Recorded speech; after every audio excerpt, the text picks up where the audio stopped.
A very very good afternoon to all my नादान परिंदों। कैसे हैं आप लोग? Good afternoon everyone. अगर ऑडियो वीडियो क्लियर है तो जल्दी से एक यस या थम्स अप मुझे दे दीजिए। मैं बिल्कुल अच्छी हूं, thank you so much. I hope मेरे सारे नादान परिंदे एकदम मस्त होंगे और सबने संडे बिल्कुल वेस्ट नहीं किया होगा, कल की छुट्टी बिल्कुल वेस्ट नहीं की होगी। कल मैंने आपके लिए कट्टर डीपीपी का एक लेक्चर भी भेजा था रिकॉर्ड कर अभी हम उसकी बात कर लेंगे। क्या ऑडियो वीडियो क्लियर है स्टूडेंट्स सबको? ये तो अच्छी लाइटिंग है भैया स्टूडियो की। स्टूडेंट्स कैसी लग रही है लाइटिंग यहाँ की? आज नए स्टूडियो में हैं अपन लोग। क्या ये पुराने वाले स्टूडियो से बेटर लग रही है आपको, जो रोज अपनी क्लासेस होती हैं? बताइए। Yes ma'am. चलिए, तो कुछ टेक्निकल प्रॉब्लम आ गई थी इसलिए आज अपन ने स्टूडियो चेंज करा है। हमारी क्लासेस नॉर्मली वहीं से ही होंगी, उसी स्टूडियो से होंगी जिसमें हम लेते थे। अच्छा ये बताओ, उसमें भी अच्छी आता है ना? वैसे उसमें भी तो अच्छा आता है, ये बता दो। ओके लिख दो, ओके। दोनों अच्छे हैं ना? नहीं तो मुझे स्टूडियो के लिए बोलना पड़ेगा, मुझे ये स्टूडियो चाहिए, ऐसा तो नहीं है? चलिए, तो आइए मेरे प्यारे प्यारे नादान परिंदों, आज हम एक न्यू चैप्टर शुरू करने वाले हैं। बहुत ही प्यारा चैप्टर शुरू करने वाले हैं, neural control and coordination chapter. और दोनों अच्छे हैं, दोनों अच्छे हैं, ओके है दोनों। उसमें अच्छा आता है, फाइन, यस मैम, वो ज्यादा अच्छा है। चलो ठीक है, तो फिर तो ठीक है, वो तो अपना ही है, वो अपना है, ठीक है। ये तो आज कुछ टेक्निकल प्रॉब्लम आई थी इसीलिए अभी आपकी क्लास में यहाँ शिफ्ट हुई हूँ, वरना अभी 3.0 वाली क्लास तो उसी स्टूडियो से ली थी। चलो, तो आ जाओ, आज का क्लास स्टार्ट करते हैं। एक नया चैप्टर की शुरुआत हो रही है, बहुत प्यारा चैप्टर है। पहले इस चैप्टर के अंदर आई पढ़ते थे, ईयर पढ़ते थे, क्रेनियल नर्व, स्पाइनल नर्व्स, बहुत सारा था। रिफ्लेक्स एक्शन, रिफ्लेक्स आर का, वो सब डिलीट हो गया। न्यू एनसीईआरटी से भी डिलीट हो गया और नीट के सिलेबस से भी डिलीट हो गया। यानी अब ये चैप्टर काफी छोटा हो गया है, बट बहुत इंटरेस्टिंग चैप्टर है बेटा। आखिर नर्वस सिस्टम के कारण ही तो हम पढ़ रहे हैं, समझ रहे हैं, नीट दे रहे हैं, क्वेश्चन सॉल्व कर रहे हैं, कट ऑफ के ऊपर आ रहे हैं, मेडिकल कॉलेज में जा रहे हैं। इतना प्यारा चैप्टर जब हम शुरू कर रहे हैं तो जरा मेरे सारे सारे प्यारे प्यारे नादान परिंदों के चेहरे पे स्माइल, आंखों में चमक, दिल में फुल पॉजिटिविटी, आईओ स्टेथोस्कोप के नाम, अपने ड्रीम मेडिकल कॉलेज के नाम आशीर्वाद लेते हैं अपनी बायोलॉजी माता का, बायोलॉजी मैया का। बोलो बायोलॉजी मैया की जय हो, धूम मचा देंगे। चलिए, अब काफी सारे स्टूडेंट जो यहां लिख रहे हैं कि मैम लोकोमोशन एंड मूवमेंट की डिजीजेस बाकी हैं, तो मैं आपको बता देती हूं कि आपने शायद देखा नहीं, आपके नोटिफिकेशन नहीं आया क्या बेटा? लोकोमोशन एंड मूवमेंट का लेक्चर नंबर 6, जिसके अंदर जो हमारी बची हुई डिजीजेस थी स्केलेटल सिस्टम की, जिसमें osteoporosis, arthritis, osteoarthritis, rheumatoid arthritis, gouty arthritis plus कट्टर डीपीपी, ये मैंने आपको कल डलवा दिया है ऑलरेडी रिकॉर्डेड फॉर्म में। कल ही डलवा दिया था बेटा, येस्टरडे 4 PM। कोई बात नहीं, अगर आपने नहीं करा है तो नहीं करा इसको बेटा। अगर नहीं करा है, if not seen, do on Sunday. Sunday कर लेना बेटा, मैंने कल ही करवा दिया था। एक्चुअली कल पता है क्या हुआ था? कल मैं स्टूडियो पहुंच गई, मुझे पता ही नहीं था गणेश चतुर्थी का ऑफ है, क्योंकि जन्माष्टमी का ऑफ नहीं था तो मुझे लगा यार गणेश चतुर्थी का भी ऑफ नहीं होगा शायद। मैंने ध्यान भी नहीं दिया, प्लानर में तो वैसे गणेश चतुर्थी का ऑफ था, वो मैंने बाद में देखा। तो कल मैं आपके स्टूडियो आ गई। अब जब मैं स्टूडियो आ गई, मैं तो क्लास लेने पहुंच ही रही थी, मतलब अंदर एंटर होने ही वाली थी, तो फिर जो भी कुछ एक और टीचर मिले तो उन्होंने कहा नहीं मैम अभी तो आज तो है ही नहीं क्लास किसी भी बैच में। फिर फोन वोन करा, पता चला, तो मैंने कहा आपका टाइम वेस्ट ना हो, तो मैंने ये उसी टाइम पर रिकॉर्ड करा, उसी टाइम पर रिकॉर्ड करके, और मैंने 4 बजे इसको पुश करवा दिया था कि आप लोग इसको पढ़ ले। हाँ, अच्छा अच्छा, एक्सक्रीटरी वाले में डाल दिया था क्या उन्होंने? मैंने एक्चुअली मॉर्निंग में चेक करा अभी, तो मॉर्निंग में तो लोकोमोशन एंड मूवमेंट में दिखा रहे थे। हाँ नहीं नहीं, कट्टर प्रैक्टिस कोई बात नहीं बेटा, मैंने कट्टर डीपीपी भी डलवा रखी है 52 क्वेश्चंस की, 51 क्वेश्चंस हो गए थे, एक हमने डिलीट करा था, तो नहीं देखा बेटा कोई बात नहीं है, कोई बात नहीं है, ठीक है, संडे कर लेंगे इसको अपन। देख लिया तो बहुत अच्छी बात है, नहीं देखा तो बेटा संडे कर लेना। हाँ मुझे पता है आप लोगों को थोड़ा अंधेरा लग रहा होगा, मुझे भी लग रहा है, वो रिफ्लेक्शन के लिए स्टूडियो में थोड़े चेंजेस हैं ये वाले, कोई बात नहीं है यार, गुरु माँ के चेहरे पे चमक, आंखों में चमक, चेहरे पे भी चमक, चेहरे पे भी स्माइल, आंखों में भी स्माइल, हमेशा मेरे नादान परिंदों के लिए है। आ जाओ, चलो बहुत टाइम पास कर लिया अपन ने, तो वैसे तो अब कोई नया होगा नहीं, मेरे ख्याल से इतने दिन हो गए हैं बैच शुरू हुए, बट फिर भी यहाँ मॉर्निंग डोज और यहाँ एमसीडी लिस्ट सिलसिला जारी रहना चाहिए। और अब आइए, हम लोकोमोशन मूवमेंट कंप्लीट कर चुके हैं, आज हम स्टार्ट करेंगे इस चैप्टर को। अब स्टार्ट करने के पहले ही मैंने आप ही का स्ट्रक्चरल ऑर्गेनाइजेशन का लेक्चर नंबर 7 की स्लाइड लगाई है। अभी कुछ मत लिखो बेटा, अभी कुछ मत लिखो, अभी सिर्फ सुनो, अभी सिर्फ सुनो, मैंने आपको क्या बताया था, ये लिखना नहीं है, लेक्चर 7 लिख लो, बस इतना सा लिख लो कि लेक्चर 7, अगर नहीं पता तो एक बार रिवाइज करना रहेगा, मैं अभी रिवाइज करवा देती हूं। हमने पढ़ा था कि नर्वस सिस्टम के अंदर जो नर्वस टिश्यू है, न्यूरल टिश्यू, सेल से टिश्यू बनता है, टिश्यू से ऑर्गन, ऑर्गन से पूरा सिस्टम, तो नर्वस टिश्यू के अंदर न्यूरॉन और न्यूरोगिलिया 2 तरह के सेल्स होते हैं, मैंने आपको रैप सॉन्ग भी सुनाया था। न्यूरोगिलिया जो है वो न्यूरॉन को सपोर्ट करेंगे, प्रोटेक्ट करेंगे, पैकेजिंग करेंगे, मोर देन 1/2 यही होते हैं। याद है, इसमें ओलिगोडेंड्रोसाइट्स आएंगे, श्वान सेल आएगा, एस्ट्रोसाइट्स आएंगे और फैगोसिटिक माइक्रोगिलिया आएंगे। और न्यूरॉन मेन एक्साइटेबल सेल है, माइक्रोस्कोपिक है, यही actually current, nerve impulse generate, conduct करेगा, यही यूनिट है नर्वस सिस्टम की। याद आ रहा है आप लोगों को? नाउ इसके बाद हमने पढ़ा था कि न्यूरॉन के अंदर 3 पार्ट्स होते हैं, एक सेल बॉडी होती है, बहुत सारे डेंड्राइट्स जो उस तरफ खबर लेकर आ रहे हैं, short branching fibres towards cell body, और एक single long axon away from cell body next neuron के पास खबर लेके जाने वाला। इन दोनों में निसल ग्रैन्यूल्स थे जो RER प्लस राइबोसोम्स यानी प्रोटीन सिंथेसिस करते थे, वो यहां पर एब्सेंट था। इतना याद आ रहा है? चलिए, फिर हमने बात की थी कि माइलिन शीथ, फॉस्फोलिपिड की लेयर, कुछ न्यूरॉन्स में मिलती है, कुछ में नहीं मिलती है, ये इंसुलेटर है, लिपिड है, चार्जेस एक्सचेंज नहीं होंगे, आयंस एक्सचेंज नहीं होंगे इस जगह पर। ये सब बेटा उसी चैप्टर का है, structural organisation, lecture number 7, already detail में वहां पढ़ा चुकी हूं, दोबारा नहीं पढ़ाऊंगी। अगर किसी स्टूडेंट ने लेट ज्वाइन करा है और अगर उसका वो बैकलॉग है तो इस लेक्चर को आप आज सुन लीजिएगा। हमने बात की थी डेंड्राइट्स या आफ्रेंट फाइबर्स हैं, देन सेल बॉडी है जिसमें निसल ग्रैन्यूल्स हैं, न्यूक्लियस है, सेल ऑर्गेनेल्स है मेजॉरिटी, फिर एक्सॉन है, एक्सॉन की मेम्ब्रेन को एक्सोलेमा कहा था, एक्सॉन के साइटोप्लाज्म को एक्सोप्लाज्म कहा था, ये श्वान सेल्स हैं, ये माइलिन शीथ बनाते हैं, माइलिन शीथ कंटिन्यूअस नहीं थी, बीच में गैप्स थे, उन गैप्स को हमने नोड ऑफ रैनवियर कहा था, यही आयन का एक्सचेंज होगा। एक्सॉन का एंड यानी एक्सॉन टर्मिनल है, उसमें गोल गोल यानी सिनेप्टिक नॉब्स बनते हैं, जिनके अंदर पैकेट्स थे यानी सिनेप्टिक वेसिकल्स थे, जिनके अंदर केमिकल्स, न्यूरोट्रांसमिटर्स फिल थे। कितने लोगों को याद आ रहा है बेटा बताइए? और फिर हमने बात की थी कि एक न्यूरॉन का जो एक्सॉन है वो नेक्स्ट न्यूरॉन के डेंड्राइट के पास खबर लेके जाएगा, इसे हमने साइनैप्स कहा था, जंक्शन। और करते करते करते जब फाइनल लास्ट न्यूरॉन होगा तो उसके एक्सॉन से वो खबर मसल सेल जो है उसकी प्लाज्मा मेम्ब्रेन पे जाएगी, जिसे हम न्यूरोमस्कुलर जंक्शन कहते हैं। ठीक है, दोबारा पढ़ा दीजिए मैम। नहीं बेटा, नीट 2026 के लिए ये बैच है, 27 के लिए होता तो दोबारा पढ़ा देती।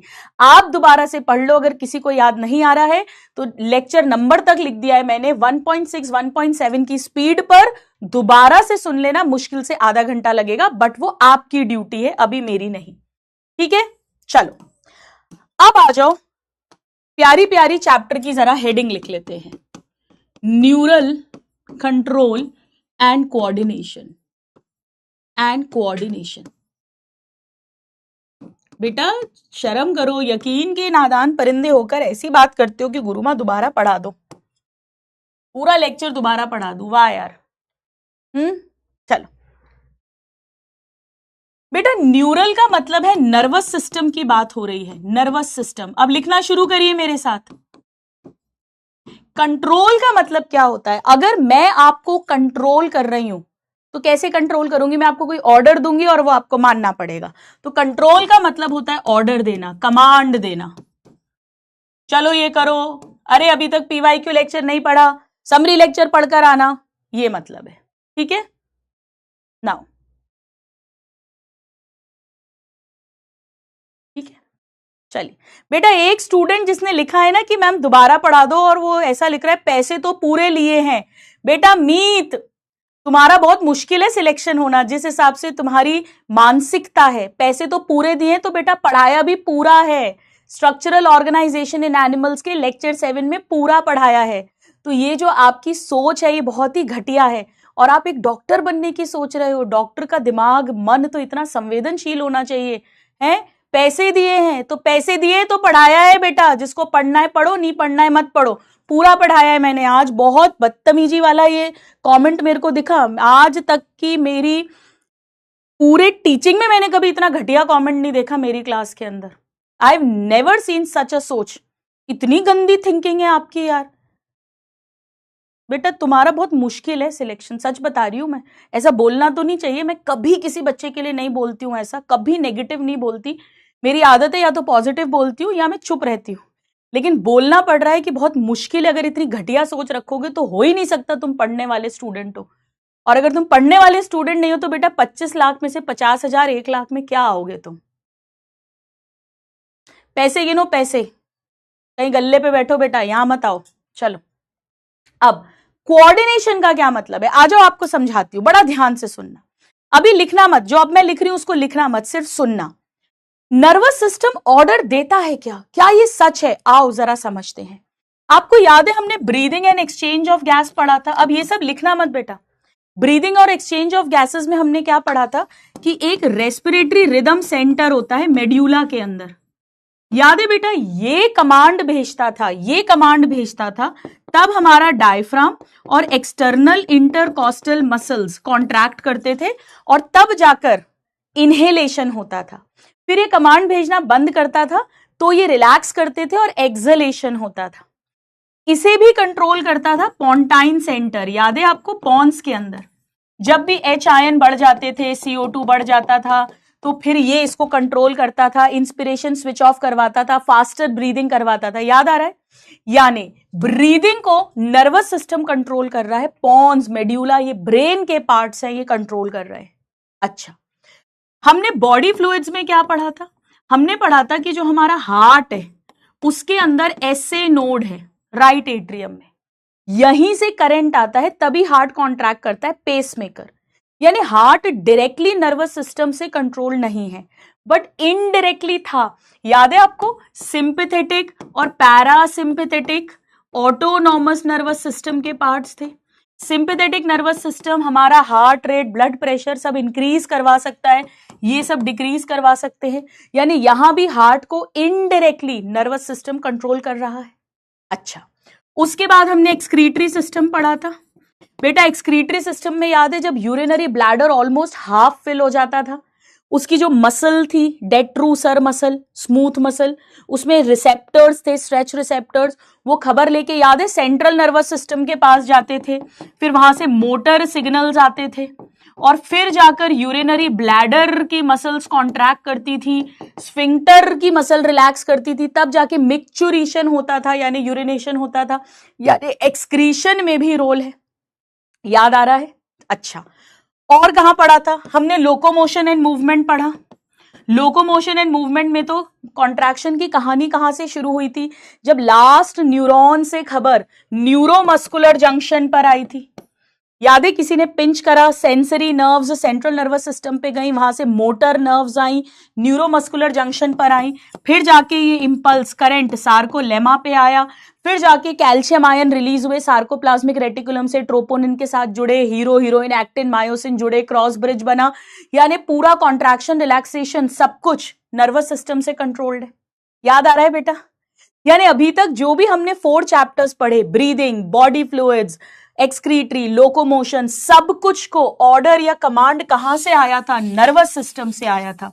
तो ये मैंने आपको प्रूव करा है बेटा कि कैसे न्यूरल कंट्रोल है हमारे हर ऑर्गन पर, हर सिस्टम पर। अब सवाल उठता है कोऑर्डिनेशन का क्या मतलब है। बेटा कोऑर्डिनेशन का मतलब होता है मिलजुल कर काम करना, एक टीम वर्क करना, ऐसा समझ लीजिए। जैसे अगर मुझे आपकी क्लास लेनी है तो आपकी क्लास लेने के लिए मुझे एक टीम की जरूरत है।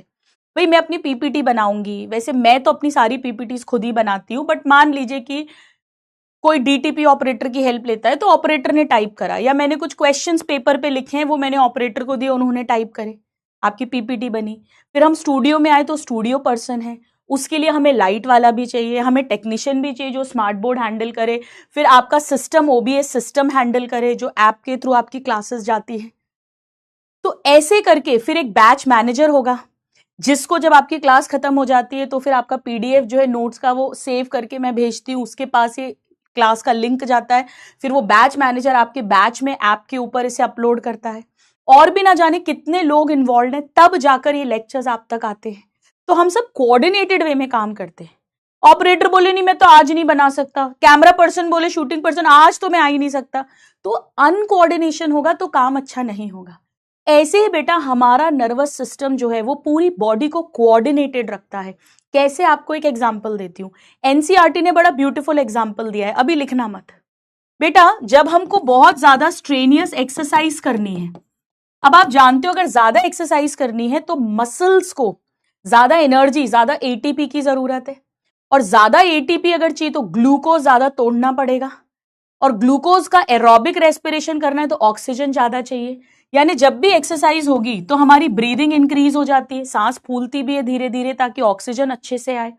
हार्ट को ज्यादा पंप करना पड़ेगा बेटा, कार्डियोवास्कुलर सिस्टम, ताकि कार्डियक आउटपुट इंक्रीज हो, क्योंकि ब्लड के थ्रू ही तो हीमोग्लोबिन के साथ जुड़कर ऑक्सीजन टिश्यूज तक पहुंचती है। तो ऑक्सीजन ज्यादा चाहिए यानी ब्रीदिंग इंक्रीज होगी, कार्डियक आउटपुट बढ़ाना है, हार्ट की पंपिंग इंक्रीज होगी। अच्छा ये सब मसल सेल्स तक पहुंचे, वहां पर एटीपी ज्यादा बनेगी, मसल सेल भी ज्यादा काम करेगा। इसके अलावा जब ग्लूकोज टूटेगा तो CO2 plus water plus energy बनती है, यानी CO2 भी ज्यादा बनेगी, तो उसे एक्सेल आउट भी ज्यादा करना पड़ेगा। अच्छा उसके बाद नाइट्रोजनस वेस्ट वगैरह भी बन रहा होगा तो वो किडनी के थ्रू यूरिन में पास होगा तो वो भी ज्यादा होगा। यानी बेटा जब हम एक्सरसाइज कर रहे हैं तो हम ये नहीं कह सकते कि भाई वो तो मसल और बोन का काम है, नहीं, उसमें रेस्पिरेटरी सिस्टम भी इन्वॉल्व हो रहा है, सर्कुलेटरी सिस्टम भी इन्वॉल्व हो रहा है, उसमें एक्सक्रीटरी सिस्टम भी इन्वॉल्व हो रहा है, नर्वस सिस्टम इन सबको कंट्रोल कर ही रहा है। तो ये सब मिलकर एक सामंजस्य में काम करेंगे, कोऑर्डिनेशन में काम करेंगे, तब जाकर हम अच्छे से एक्सरसाइज कर पाएंगे। तो कोई भी काम सामंजस्य में भी इसी के कारण होता है। आइए इसकी परिभाषा डेफिनेशन लिखते हैं। So it is the process, coordination का मतलब है it is the process through which two or more, दो या दो से ज्यादा ऑर्गन्स, कम से कम दो, बेटा सामंजस्य चाहिए तो दो या दो से ज्यादा लोगों के बीच में ही तो होगा। सो टू और मोर ऑर्गन्स इंटरैक्ट, आपस में एक दूसरे से इंटरेक्शन करेंगे एंड कॉम्प्लीमेंट करेंगे, एक दूसरे को सपोर्ट करेंगे बेटा, एक दूसरे के खिलाफ अगेंस्ट काम नहीं करेंगे, complement functions of each other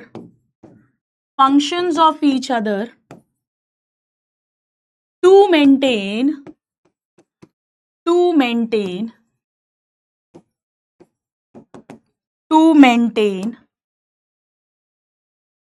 homeostasis.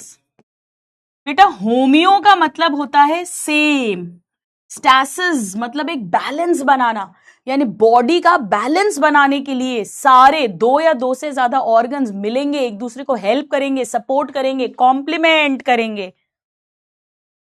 Homeostasis मतलब एक कांस्टेंट इंटरनल एनवायरनमेंट बॉडी का जो मेंटेन करना रहता है हमें, चाहे वो टेम्परेचर हो, पीएच हो, एक्सेट्रा, सब मिलकर काम करेंगे। बेटा जरा बताओ कितने स्टूडेंट्स हैं जो इस चैप्टर को पहले एनसीईआरटी से पढ़ चुके हैं पर उन्हें याद नहीं आ रहा कि ऐसी कोई लाइन एनसीईआरटी में लिखी है। It is a line of NCERT, बताइए। शिवम बेटा रहने दो, मत बात करो, आप बहुत सिंसियर स्टूडेंट हो, आप अच्छे से अपनी पढ़ाई पर ध्यान दो, ठीक है। अपन समाज सुधारक नहीं है, अपने को नहीं सुधारना, आपको नहीं सुधारना, अभी कोई किसी से नहीं सुधरता बेटा, ये अंदर का कैरेक्टर होता है। आप तो अपनी पढ़ाई करो। ईश्वर नेचर सब देख रहे हैं। नीम के कड़वे बीज डालने पर आम के मीठे फल कभी नहीं लगेंगे, ये बात सब याद रखो। गलत करोगे गलत होगा, अच्छा करोगे अच्छा होगा, ये तय बात है, ये यूनिवर्सल लॉ है। कोई भी रिलीजन हो, कोई भी कंट्री हो, कोई भी कास्ट हो, कोई भी क्रीड हो, कोई फर्क नहीं पड़ता, ये यूनिवर्सल लॉ है। ये एक सिद्धांत है इस ब्रह्मांड का कि सही करने पे सही और गलत करने पे गलत। ऐसी थोड़ी ना दुनिया चल रही है बेटा। हाँ, हो सकता है गलत करने पे कुछ दिन तक सही हो रहा हो और सही करने पर कुछ दिन तक लाइफ हार्ड हो रही हो, लेकिन अल्टीमेटली रिजल्ट गलत का गलत और सही का सही आता है। ये आपको अपने पर्सनल अनुभव से बता रही हूं, सालों की। सिर्फ सुनी सुनाई रटी रटाई बातें मैं कभी नहीं करती हूं। चलिए छोड़ो बेटा छोड़ो, आओ एक एग्जाम्पल करते हैं अपन। एग्जाम्पल ड्यूरिंग एक्सरसाइज, जब हम एक्सरसाइज करते हैं, ड्यूरिंग एक्सरसाइज एनर्जी की डिमांड बढ़ती है। मुझे पता है आप अपनी गुरु माँ को बहुत प्रेम करते हो, आप लोगों को बुरा लग रहा है कि उन्हें बुरा लगा इसीलिए आप ऐसा गुस्सा कर रहे हो, पर नहीं करना बेटा अपने को। बस बोल दिया मैंने, बात खत्म हो गई। अब आ जाओ पढ़ते हैं अपन।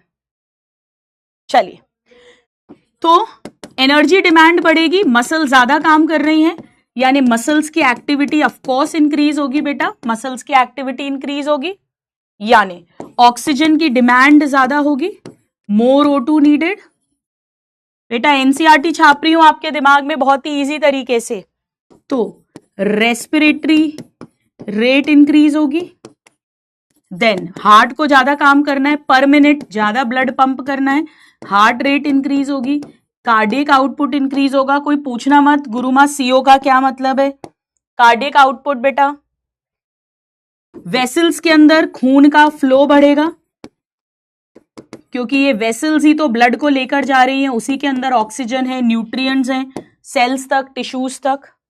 किडनी के फंक्शंस भी इंक्रीज हो जाएंगे, क्योंकि जो वेस्ट बन रहा है उसको बॉडी के बाहर भी फेंकना है, सो किडनी फंक्शंस, ये सब कुछ इंक्रीज होगा,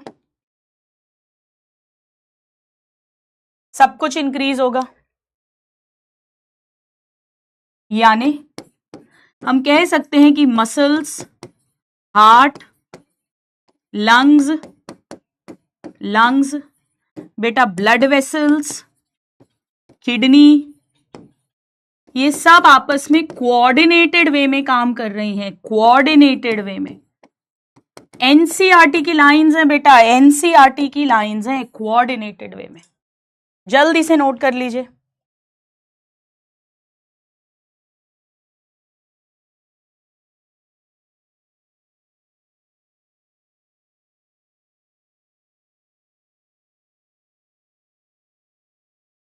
ठीक है,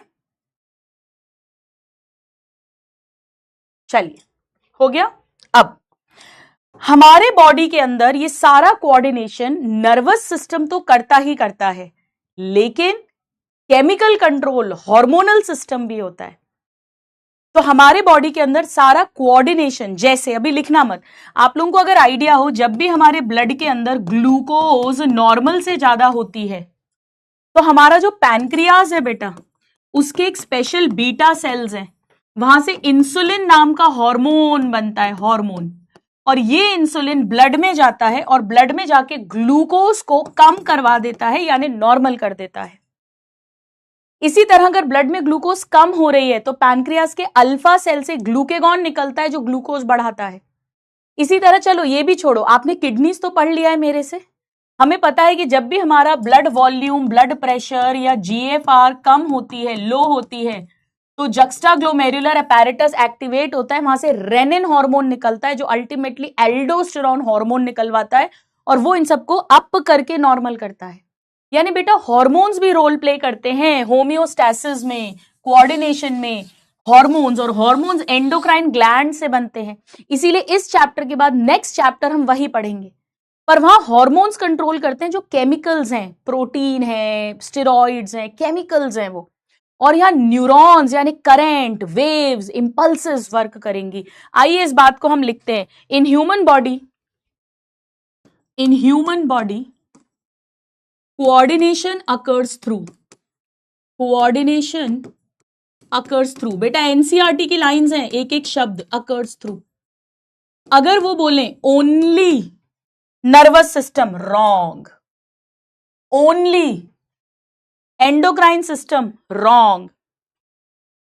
टू सिस्टम्स इन्वॉल्व है, और बेटा वो भी आपस में सामंजस्य में करेंगे, इन सिंक्रोनाइज्ड मैनर. ऐसा नहीं कि एंडोक्राइन सिस्टम तो ग्लूकोज कम कर रहा है और उसी टाइम ब्रेन ग्लूकोज इंक्रीज करवा रहा है, ऐसा कभी नहीं होगा बेटा. सब मिलकर काम करते हैं. ओनली नर्वस सिस्टम रॉन्ग हो जाएगा, ओनली एंडोक्राइन सिस्टम रॉन्ग हो जाएगा. दोनों मिलकर काम करेंगे, सामंजस्य में काम करेंगे. Team work is very very important.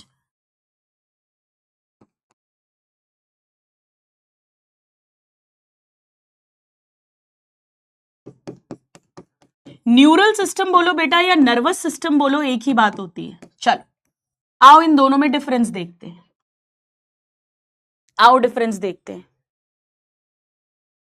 ये तो आप जानते हैं बेटा, मैंने हल्का सा आइडिया आपको दिया था स्ट्रक्चरल ऑर्गेनाइजेशन में कि यहां पे केमिकल्स बनते हैं और उन केमिकल्स को हम हार्मोन्स बोलते हैं. क्या आप लोगों को याद आ रहा है बेटा?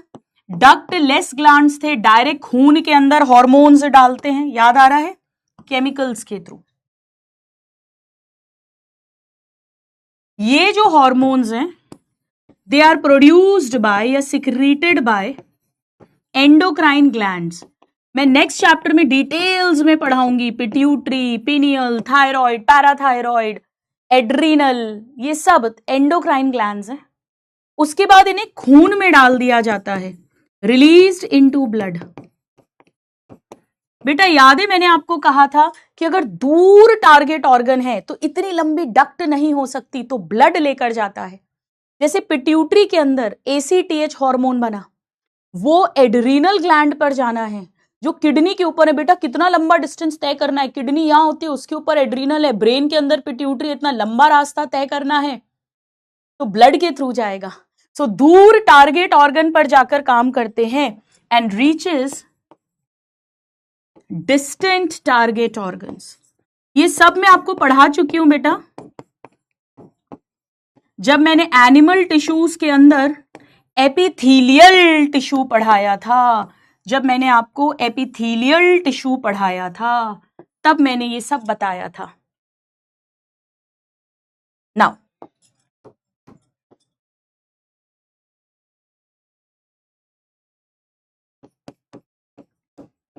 यहां होगा थ्रू न्यूरॉन्स, जो नर्व सेल्स हैं. बेटा न्यूरॉन एक एक बॉडी पार्ट, एक एक सेल तक जा सकता है, एक एक मसल सेल तक जा सकता है. यानी पॉइंट टू पॉइंट कनेक्शन इसके थ्रू होगा. पॉइंट टू पॉइंट कोऑर्डिनेशन जो होना है, एक एक जगह तक, एक एक सेल तक ये पहुंच जाएगा. अच्छा जरा सोच कर बताओ बेटा, जरा सोच कर बताओ, फास्ट कौन काम करेगा? फास्ट, जरा सोचो. फास्ट, फास्ट, यस, लेक्चर 3 में. क्या बात है यार, आपको लेक्चर नंबर भी याद है. जरा सोचो बेटा, देखो करंट तो बहुत तेजी से जाता है, यानी नर्वस सिस्टम फटाफट फटाफट मसल के पास खबर पहुंचा देगा, पर ये तो ब्लड के थ्रू दूर जाएंगे, यानी इसमें टाइम लगेगा बेटा, स्लोअर काम चलेगा. तो ये स्लोअर है, ये फास्टर है. करंट फास्ट होता है. और याद है मैंने आपको लोकोमोशन मूवमेंट में जब red and white muscle fibre पढ़ाए थे तो बताया था कि जो काम जल्दी होता है वो ज्यादा देर नहीं कर सकते. ये पल के ज्यादा देर नहीं झपक सकते अगर जल्दी जल्दी झपकोगे, क्योंकि आप थक जाओगे. पर जो काम धीरे धीरे होता है वो लंबे टाइम तक हो सकता है. यानी जो नर्वस सिस्टम का कंट्रोल है बेटा वो फास्टर है, बट ज्यादा देर इफेक्ट नहीं आएगा, ज्यादा देर इफेक्ट नहीं रहेगा, शॉर्ट लास्टिंग इफेक्ट होगा. पर जो काम धीरे धीरे होता है बेटा वो बहुत लंबे टाइम तक हम कर सकते हैं. फॉर एग्जाम्पल 6 आवर्स की अप्रोक्सीमेटली सेल्फ स्टडी आप रेगुलर कर सकते हो. पर आप सोचो किसी दिन मैं 12 घंटे रात भर जग जाऊंगा तो वो आप ज्यादा दिन नहीं कर पाएंगे.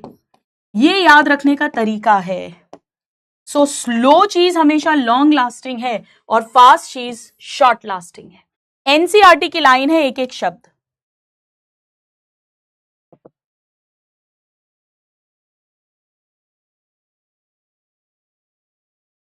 चलिए अब बेटा एक और बार हेडिंग डालते हैं अपन, न्यूरल सिस्टम या नर्वस सिस्टम।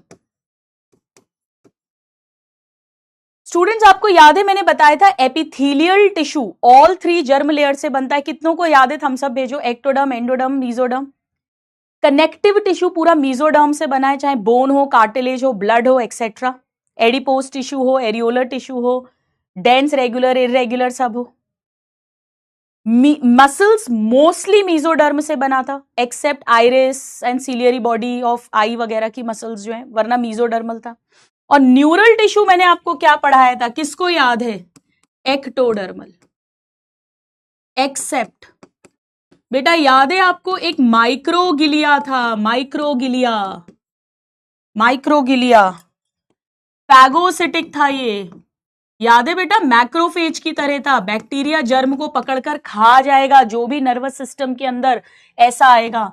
ये मीजोडर्म से बनता है। हालांकि आप नहीं भी याद रखोगे चलेगा, मुझे नहीं लगता कि अब इतना डिटेल आपसे पूछी जाएगी, बट अदरवाइज एक्टोडर्मल था। चल आ जाओ, अब हम 3 ऑर्गेनिजम्स के अंदर थोड़ा सा नर्वस सिस्टम को डिस्कस करते हैं। स्टूडेंट्स आप लोग को जब मैं एनिमल किंगडम पढ़ाऊंगी जूलॉजी में, तो एनिमल किंगडम में हम पढ़ेंगे कि जो पॉरीफेरा है, शायद आपको पता हो, लिखना मत, उसमें सेल्यूलर लेवल ऑर्गेनाइजेशन है, यानी सेल्स तो मल्टी सेल है, मल्टी सेल्यूलर है, एनिमल किंगडम है, पर उनसे टिश्यू नहीं बनते। पहली बार जो टिश्यू बनता है वो सिलेंट्रेटा में बनता है, जिसमें हाइड्रा आता है। बेटा पहली बार मसल टिश्यू, नर्वस टिश्यू, ये सिलेंट्रेटा हाइड्रा में ही बने थे। ये क्वेश्चंस भी पूछे जाते हैं। तो अगर हम बात करें लोअर इनवर्टिब्रेट्स, गुरुमा इसका क्या मतलब हुआ? बेटा इनवर्टिब्रेट्स मतलब वर्टिब्रेट में फिशेस, एम्फीबियन, रेप्टाइल, बर्ड्स और मैमल्स आते हैं, बाकी सब इनवर्टिब्रेट है, चाहे वो Porifera, Coelenterata, Ctenophora, Platyhelminthes, Aschelminthes, Annelida, Arthropoda, Mollusca, Echinodermata, Hemichordata हो, या कॉर्डेटा के अंदर भी प्रोटोकॉर्डेटा यानी यूरोकॉर्डेटा, सिफेलोकॉर्डेटा हो, ये सब इनवर्टिब्रेट्स हैं। वर्टिब्रेट में फिशेस, एम्फीबियन, रेप्टाइल, बर्ड्स और मैमल्स आते हैं। तो इनवर्टिब्रेट में भी लोअर वाले कौन से हो गए? पॉरीफेरा, सीलेंट्रेटा, टीनोफोरा, ये लोअर वाले जो फाइलम है बेसिकली। एनसीईआरटी में ऐसे ही लिखा हुआ है लोअर इनवर्टिब्रेट्स, और यहां एग्जाम्पल दिया हुआ है हाइड्रा का। बेटा पॉरीफेरा के अंदर तो टिश्यू बनता ही नहीं है, तो नर्वस टिश्यू भी नहीं बनता, मस्कुलर टिश्यू भी नहीं बनता, कोई भी नहीं बनता। तो इसमें पहली बार टिश्यू बना, यानी जो नर्वस सिस्टम है वो बड़ा सिंपल सा था। बेटा पहली बार बन रहा है, अभी नया नया बन रहा है, सिंपल सा नर्वस सिस्टम था, ज्यादा कॉम्प्लेक्स नहीं था बेटा, सिंपल सा था। बेसिकली कुछ नहीं, थोड़े से न्यूरॉन्स बने और उनका जाल बन गया, थोड़े से न्यूरॉन्स बने और उनका जाल बन गया, यानी नेटवर्क ऑफ न्यूरॉन्स बन गया। एकदम सिंपल सा नर्वस सिस्टम था। कैसा था? कुछ मैं आपको हल्का सा बना के दिखाती हूं। जैसे मान लो बेटा ये हाइड्रा है, हाइड्रा में आप जानते हो अगर ये टेंटिकल्स हैं, नहीं जानते तो मैं पढ़ाऊंगी आपको, ठीक है? तो बेटा इसके अंदर न्यूरॉन्स बने, न्यूरॉन्स बने, न्यूरॉन्स बने, और न्यूरॉन्स तो सेल्स हैं, और सेल्स आपस में कनेक्ट हो गए, सेल्स आपस में कनेक्ट हो गए, ऐसे करके एक जाल बन गया, एक जाल बन गया, जाल। बस ऐसा था, बस ऐसा था। तो बेटा मस्कुलर टिश्यू और न्यूरल टिश्यू ये दोनों ही पहली बार सिलेंट्रेटा में दिखाई दिए थे। First originated in Coelenterata. आप चाहे तो मस्कुलर टिश्यू भी लिख सकते हो बेटा, दोनों ही पहली बार सिलेंट्रेटा में दिखाई दिए थे, दोनों ही। ये फाइलम है बेटा, अगर आपको पता हो, नहीं पता तो मैं एनिमल किंगडम में पढ़ाऊंगी। नर्वस टिश्यू पहली बार और मस्कुलर टिश्यू पहली बार, दोनों ही सिलेंट्रेटा में दिखे थे, ठीक है? अलग से कोई ब्रेन, स्पाइनल कॉर्ड, ऐसा कोई ऑर्गन नहीं बना है इनमें, बस सिंपल सा नर्वस सिस्टम है, न्यूरॉन्स है और थोड़े से न्यूरॉन्स का जाल बन गया, यानी एक टिश्यू बन गया, एक टिश्यू बन गया। चलिए अब पहली बार ब्रेन जैसा स्ट्रक्चर बेटा इंसेक्ट्स में देखने को मिला था। इंसेक्टा अगर आपको पता हो बेटा, आर्थ्रोपोडा फाइलम के अंदर क्लास है जिसमें 6 पैर होते हैं, हेक्सापोडा या इंसेक्टा। और आपको पता होना चाहिए क्योंकि मैं कॉकरोच पढ़ा चुकी हूं। कॉकरोच का जब हमने आधार कार्ड बनाया था तो कॉकरोच का किंगडम एनिमल है, फाइलम आर्थ्रोपोडा और क्लास इंसेक्ट है। मक्खी, मच्छर, कॉकरोच, बटरफ्लाई, वो सब इंसेक्ट्स में आते हैं। इंसेक्ट्स में बेटा पहली बार ब्रेन जैसा कुछ देखने को मिला था, ब्रेन प्रेजेंट, ब्रेन प्रेजेंट। एक बार लिखो एनसीईआरटी की line, along with ganglia and neural tissue. अभी समझाती हूं बेटा इसका मतलब आपको। ऑफ कोर्स बेटा टिश्यू तो मिल ही रहा है, नर्वस टिश्यू तो सिलेंट्रेट्स में ही बन गया, सिलेंट्रेटा, टीनोफोरा, प्लैटीहेलमिन्थस, एस्केलमिन्थस, एनालिडा।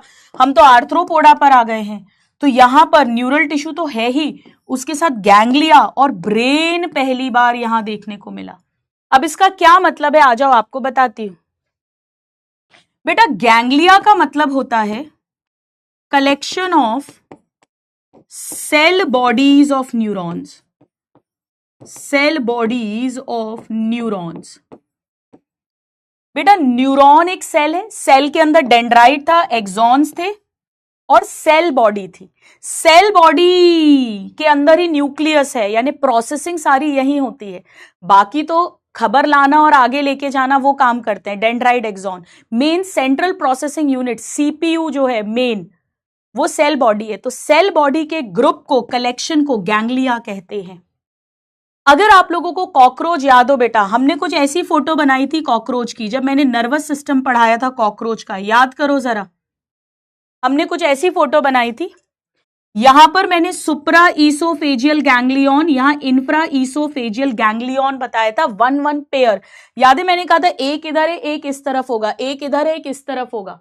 तो 1 पेयर सुप्रा 1 पेयर इंफ्रा था, और इन्हें ऐसे करके एक्सॉन्स ने कनेक्ट किया था, याद आ रहा है बेटा। और फिर यहां से ऐसे ही फिर गैंग्लिया, फिर ये एक्सॉन्स का गुच्छा, फिर गैंग्लिया, ऐसे करके नर्व कॉर्ड थी, नर्व कॉर्ड। कितने लोगों को याद आ रहा है, 9 गैंग्लिया थे नर्व कॉर्ड के अंदर, 1 2 3 4 5 6 7 8 9। ये भी डबल थी बेटा, एक इधर है एक इधर है। आई होप याद आ रहा है आपको। तो ये जो नर्व कॉर्ड थी ये 2 थी, डबल सॉलिड थी, और नीचे की तरफ है यानी वेंट्रल थी नर्व कॉर्ड। यहां मैंने एग्जाम्पल ये कॉकरोच का बनाया है, कॉकरोच में डिटेल में पढ़ाया था बेटा। हमारे में मैंने कहा था एक सिंगल नर्व कॉर्ड है, पीछे है, डॉर्सल है, सिंगल है और हॉलो है, खोखली, उसमें फ्लूइड भरा है, सेरिब्रोस्पाइनल फ्लूइड। इनके में 2 है, डबल है, नीचे वेंट्रल है और सॉलिड है। ऐसी नर्व कॉर्ड है, याद आ रहा है बेटा। ये जो सुप्रा वाला था वहां भी मैंने बताया था कि जो ऊपर वाला गैंग्लियन है, सेल बॉडी का ग्रुप है, इसे ब्रेन कहते हैं। This is equal to brain. Brain जैसा स्ट्रक्चर यही आगे डेवलप कर करके हमारे अंदर एक कॉम्प्लेक्स प्रॉपर ऑर्गन बना जिसे हम ब्रेन कहते हैं। सब एनसीईआरटी की लाइंस बता रही हूं बेटा आपको, ये डिटेल में पढ़ा चुकी हूं। वेंट्रली लिखा है ना, हाँ वेंट्रली तो लिखा है मैंने। अब इसके बाद एनसीईआरटी ने वर्टिब्रेट्स की बात की है। बेटा वर्टिब्रेट्स तो fishes, amphibian, reptile, birds and mammals आते हैं, और हम तो बहुत एडवांस्ड है। हम तो एनिमल किंगडम का सबसे एडवांस फाइलम कॉर्डेटा में आते हैं, उसमें भी यूरोकॉर्डेटा, सेफेलोकॉर्डेटा नहीं, वर्टिब्रेटा, वर्टिब्रल कॉलम, रीढ़ की हड्डी जिनमें बनती है। बेटा यहां तक आते आते तो काफी कॉम्प्लेक्स नर्वस सिस्टम बन गया है, काफी कॉम्प्लेक्स नर्वस सिस्टम है। तो हाइड्रा से शुरू हुआ था, एकदम सिंपल सा था, न्यूरॉन्स का नेटवर्क, जाल था, पर वर्टिब्रेट्स तक आते आते कॉम्प्लेक्स बन गया है। ठीक है, कोई बात नहीं। मीत का मैंने सॉरी का मैसेज देखा। बेटा मीत, अगर आप सॉरी लिख रहे हो ना तो आप बहुत अच्छे इंसान हो। सबसे अच्छा इंसान वो होता है जो गलती ना करे, वो नहीं, क्योंकि गलती तो सबसे होती है। अगर आप अपनी गलती को रियलाइज कर रहे हैं, और उससे भी बड़ी बात होती है कि आप उसको एक्सेप्ट कर रहे हो, तो बेटा मीत बहुत बढ़िया, मेरी सारी ब्लेसिंग्स आपके साथ है। गॉड ब्लेस यू बेटा, है ना। बहुत अच्छी बात है कि आपने मेरी बात सुनी, उसको समझा, उसको माना और उसको एक्सेप्ट करा। God bless you. नाराज तो मैं होती ही नहीं हूं कभी किसी से, मेरे को दुख जरूर होता है जब कोई ऐसा नेगेटिव लिखता है, क्योंकि मुझे लगता है कि वो जीवन में बेचारा भी इतना नेगेटिव हो रहा है तो आगे कैसे जीवन को झेलेगा, कैसे जीवन को सरवाइव करेगा। तो I am really really happy. God bless you. चलो आ जाओ आगे बढ़े अपन।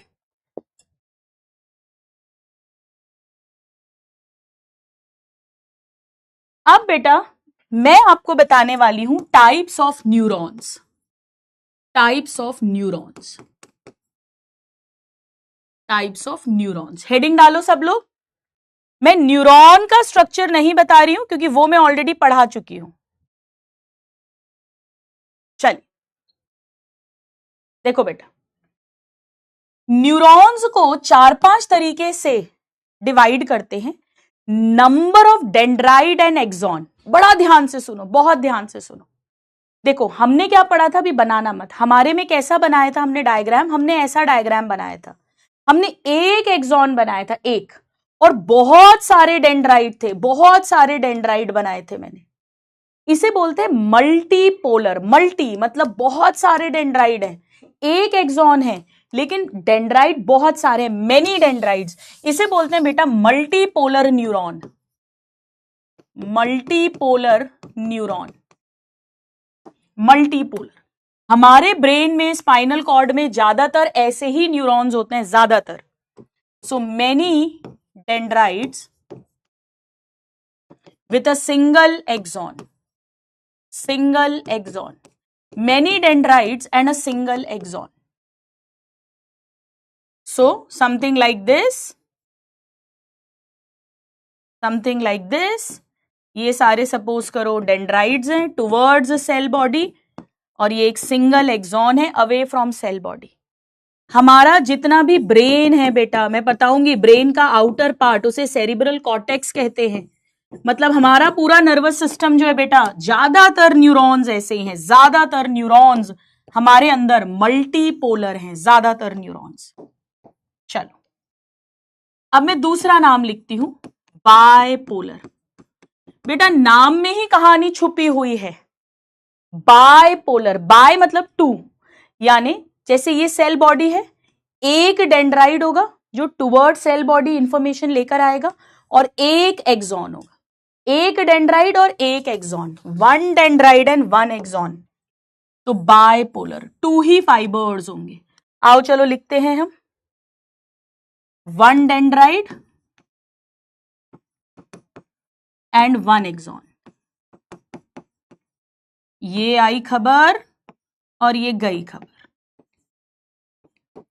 बेटा हमारी आईज के अंदर ये मिलते हैं। अब तो सिलेबस में नहीं है, वरना मैं आई में पढ़ाती। जो आई की रेटिना है, सबसे अंदर की लेयर जहां एक्चुअली लाइट पड़ती है तब जाकर इमेज फॉर्मेशन होता है, उसमें इसी तरह के बायपोलर न्यूरॉन्स देखे जाते हैं, रेटिना ऑफ आई। जब मैं आई पढ़ाती हूं तो मैं बताती हूं, देखो मैंने नर्वस सिस्टम में ये बताया था ना आपको पहली क्लास में, ऐसे मैं बताती भी हूं। चलो इसी तरह बेटा हमारे नाक के अंदर, नोज के अंदर, याद है मैंने आपको बताया था हमारी नाक की रूफ जो है, नेजल कैविटी की रूफ, वहां पर जो एपिथेलियम है, वहीं पर जब कोई केमिकल आता है तो हमें खुशबू बदबू सेंस होती है। उसमें भी ऐसे ही बायपोलर न्यूरॉन्स मिलते हैं। बेसिकली ये हमारे सेंस ऑर्गन्स जो हैं, सेंस ऑर्गन्स, आई है, इवन ईयर में भी होते हैं, बट अब अपन यही लिखेंगे, बायपोलर। चलिए मल्टीपोलर हो गया, बायपोलर हो गया। अब नेक्स्ट क्या होगा बेटा, यूनिपोलर। Unipolar, unipolar. यूनिपोलर में केवल एक एक्सॉन होता है, only one axon. Only one axon मतलब कुछ ऐसा समझ लो बेटा, ये सेल बॉडी है, ये सेल बॉडी है, और बस ये एक्सॉन है। फिर ये नेक्स्ट वाली सेल बॉडी पर सीधे खबर ले जाएगा। बेटा जब हम भ्रूण होते हैं ना, मदर के यूट्रस के अंदर, यानी जो हमारी एम्ब्रियोनिक लाइफ होती है उसमें हमारे न्यूरॉन्स ज्यादातर ऐसे ही रहते हैं, यूनिपोलर। फिर वो बाद में मल्टीपोलर बन जाते हैं और रेटिना और ऑल्फैक्टरी एपिथेलियम इसमें बायपोलर में कन्वर्ट हो जाते हैं। अदरवाइज ज्यादातर यूनिपोलर ही रहते हैं जब शुरुआत होती है लाइफ की, एम्ब्रियोनिक लाइफ में। तो गुरुमा मल्टीपोलर हो गया, बायपोलर हो गया, यूनिपोलर हो गया। अब क्या बचा? ए पोलर। जी हाँ, ए पोलर। ए मतलब एब्सेंट, ए मतलब एब्सेंट, यानी ना डेंड्राइड है बेटा, ना एक्सॉन है, ओनली सेल बॉडीज है, only cell bodies, only cell bodies. बस ये रही सेल बॉडी। बस बेटा हाइड्रा में ऐसे ही होता है, हाइड्रा में न्यूरॉन्स के नाम पर केवल सेल बॉडीज होती हैं और आपस में इंटरकनेक्ट हो जाते हैं। ये उसका सिंपल सा नेटवर्क ऑफ न्यूरॉन्स यानी सिंपल सा नर्वस सिस्टम बन जाता है, बिल्कुल सिंपल होता है। अब क्या बचा? अब क्या बचा? अब तो सब हो गया, मल्टीपोलर हो गया, बायपोलर हो गया, यूनिपोलर हो गया, जीरो यानी ए पोलर हो गया। अब क्या बचा?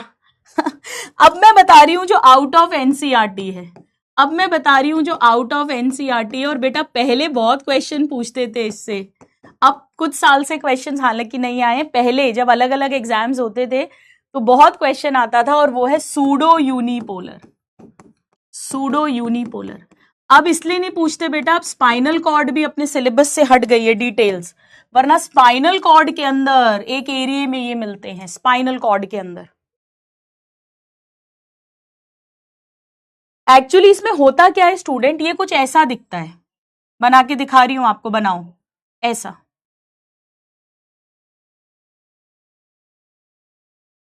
अब ये तो ऐसा लग रहा है ना जैसे एक ही फाइबर है, बट बेटा एक्चुअली पता है क्या है, ये यहां से खबर आई, ये डेंड्राइड है, ये सेल बॉडी के पास गई, ये सेल बॉडी है, और यहां से ये खबर एक्सॉन में गई। तो एक्चुअली तो डेंड्राइड 1 भी हो सकते हैं, बहुत सारे भी हो सकते हैं, और वो डेंड्राइड्स खबर लेके सेल बॉडी के पास आ रहे हैं और वहां से एक एक्सॉन निकल रहा है। यानी एक्चुअली तो ये बायपोलर या मल्टीपोलर हो सकता है, बट ये दिखता कैसा है, जैसे एक ही फाइबर हो, ऐसा ही लग रहा है। देखो एक ही फाइबर निकल रहा है सेल बॉडी से, एक ही फाइबर हो। झूठा, सूडो यानी झूठा यूनिपोलर, है नहीं यूनिपोलर बेटा, है नहीं। So initially one fiber arises from cell body, one fiber arises from cell body and इसकी बात हो रही है, ये जो निकला इसी से बेटा डेंड्राइड बन रहा है, इसी से बेटा एक्सॉन बन रहा है, later divides into and later divides into. वैसे डेंड्राइट बहुत भी हो सकता है, बट मोस्टली एक ही होता है, इसीलिए मैं एक ही लिख रही हूं। आपसे इतना डिटेल नहीं पूछेंगे बेटा, आपसे क्या पूछेंगे, आपसे ये पूछेंगे। इस पर क्वेश्चन आया है कि सूडो यूनिपोलर कहां मिलते हैं। डॉर्सल रूट गैंग्लियन, एक बार लिखो, dorsal root ganglion of spinal cord, of spinal cord. बेटा अभी मैं डिटेल में नहीं पढ़ा सकती हूं, बस ऐसा समझ लो कि हमारी जो स्पाइनल कॉर्ड है उसमें एक फ्रंट पार्ट है वेंट्रल, एक बैक पार्ट है डॉर्सल। तो डॉर्सल वाले एरिया में ये पाए जाते हैं, dorsal root ganglion, dorsal root पीछे की तरफ है स्पाइनल कॉर्ड में, आप तो ऐसा समझ लो।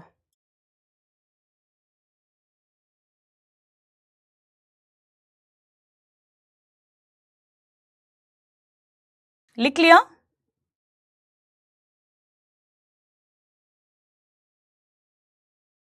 चलिए अब आ जाओ, एक और बार लिखो, एक न्यू पेज पे फिर से लिखो, types of neurons, types of neurons. अब ये क्या चक्कर है बेटा, अभी जो हमने टाइप्स लिखे ना वो number of dendrite and axon के बेसिस पे लिखे। मेनी डेंड्राइड है, सिंगल एक्सॉन यानी टोटल बहुत सारे हैं, मल्टीपोलर।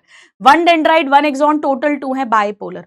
ओनली वन एक्सॉन है, एक ही, तो यूनिपोलर। ना डेंड्राइड ना एक्सॉन तो एपोलर, सूडो यूनिपोलर।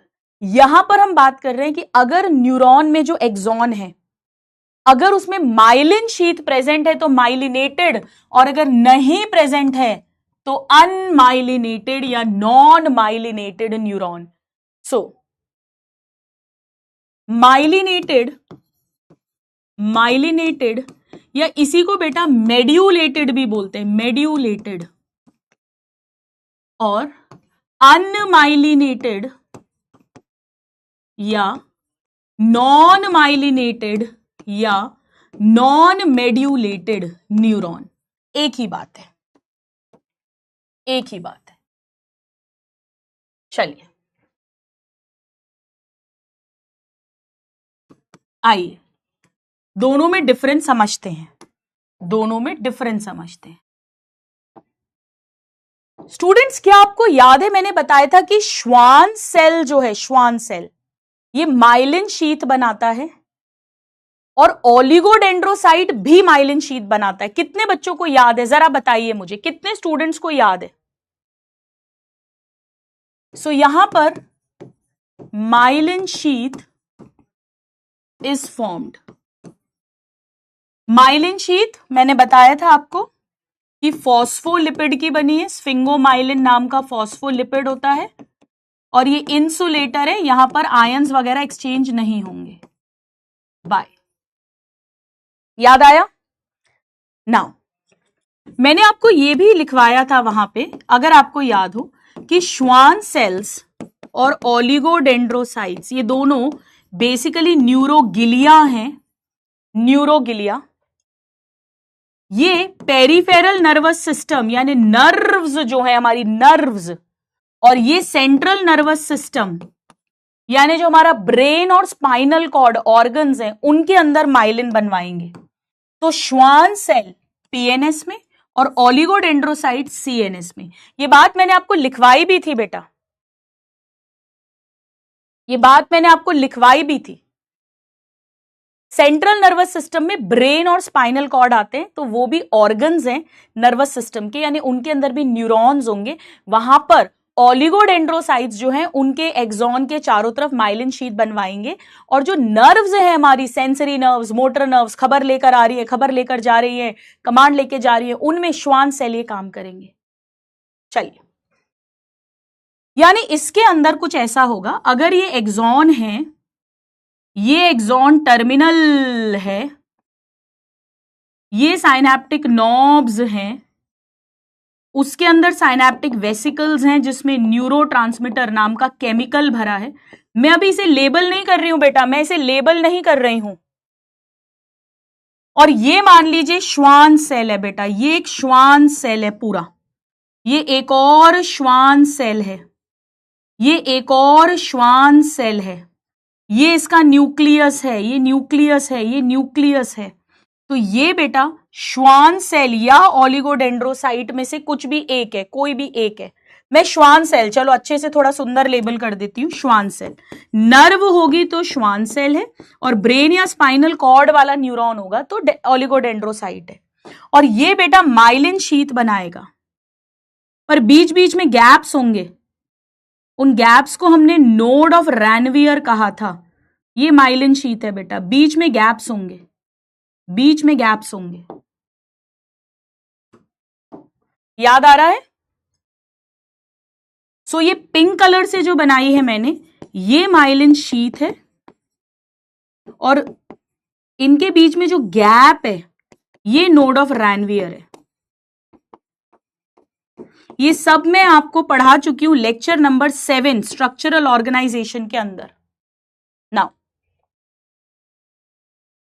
बेटा अब यहां क्या होता है समझना, यहां पर जैसे ये एक्सॉन है, ये एक्सॉन का टर्मिनल है, सपोज करो ये नॉब्स हैं, इसके अंदर वेसिकल्स हैं, उनके अंदर न्यूरोट्रांसमीटर केमिकल भरा हुआ है, ये सब बेटा है। अच्छा, यहां श्वान सेल भी मिलेगा, ओलिगोडेंड्रोसाइट या श्वान सेल जो भी है वो भी प्रेजेंट है। बिल्कुल प्रेजेंट है, वहां भी बताया था मैंने आपको, वो प्रेजेंट है बेटा। सो श्वान सेल या ओलिगोडेंड्रोसाइट इज प्रेजेंट, बट वो माइलिन शीथ नहीं बना रहे।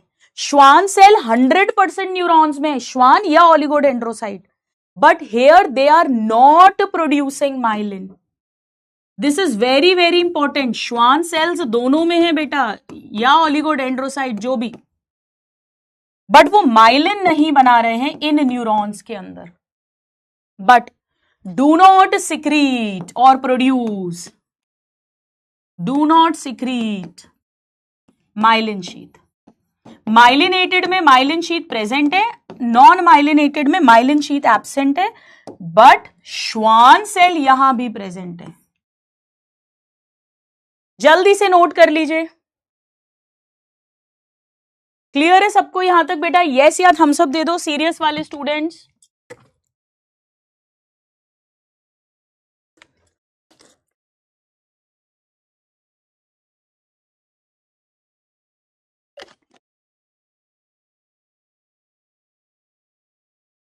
चलो अब हम एक काम करते हैं, हम एक टेबल जैसी बना लेते हैं डिफरेंस की।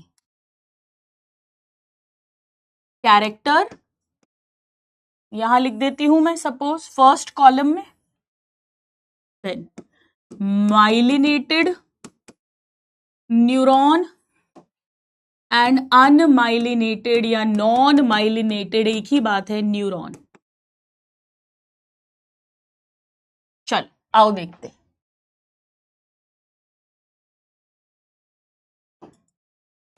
चलिए बना लो बेटा, बना लो। सबसे पहले हम देखते हैं श्वान सेल या ओलिगोडेंड्रोसाइट, इन दोनों में से एक।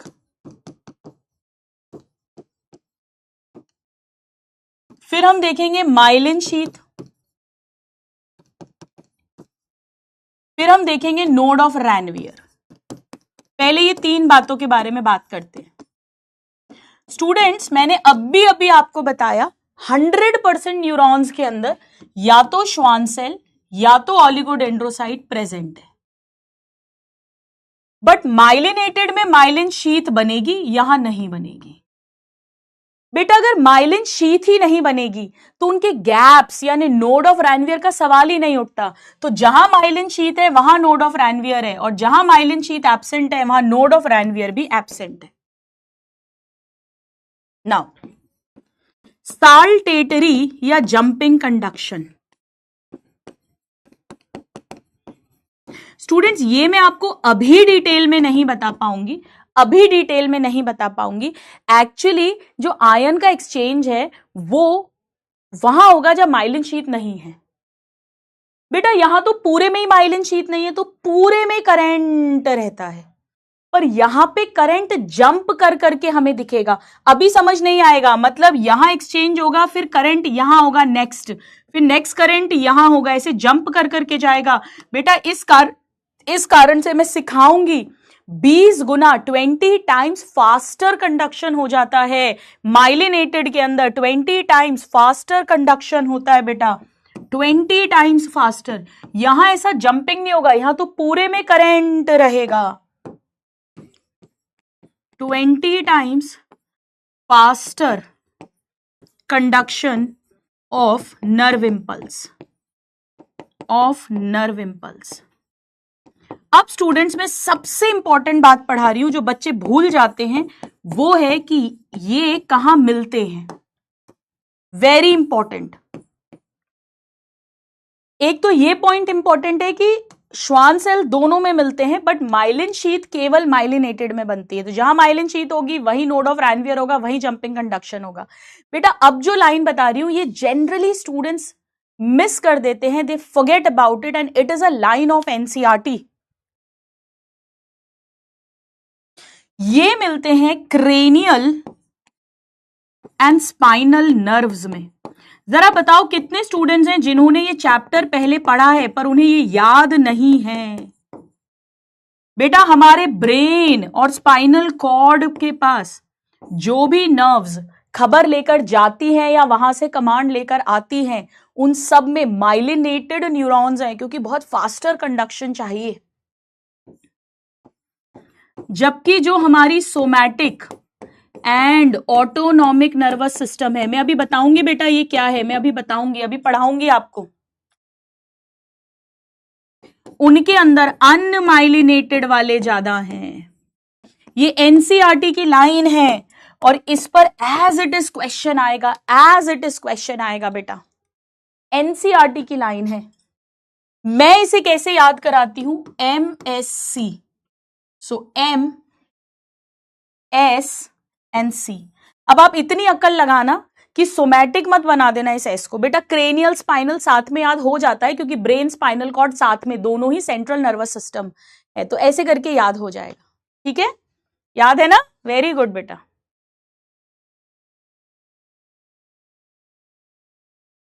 स्टूडेंट्स अब मैं एक टर्मिनोलॉजी इंट्रोड्यूस कर रही हूं जो एनसीईआरटी में नहीं दी है।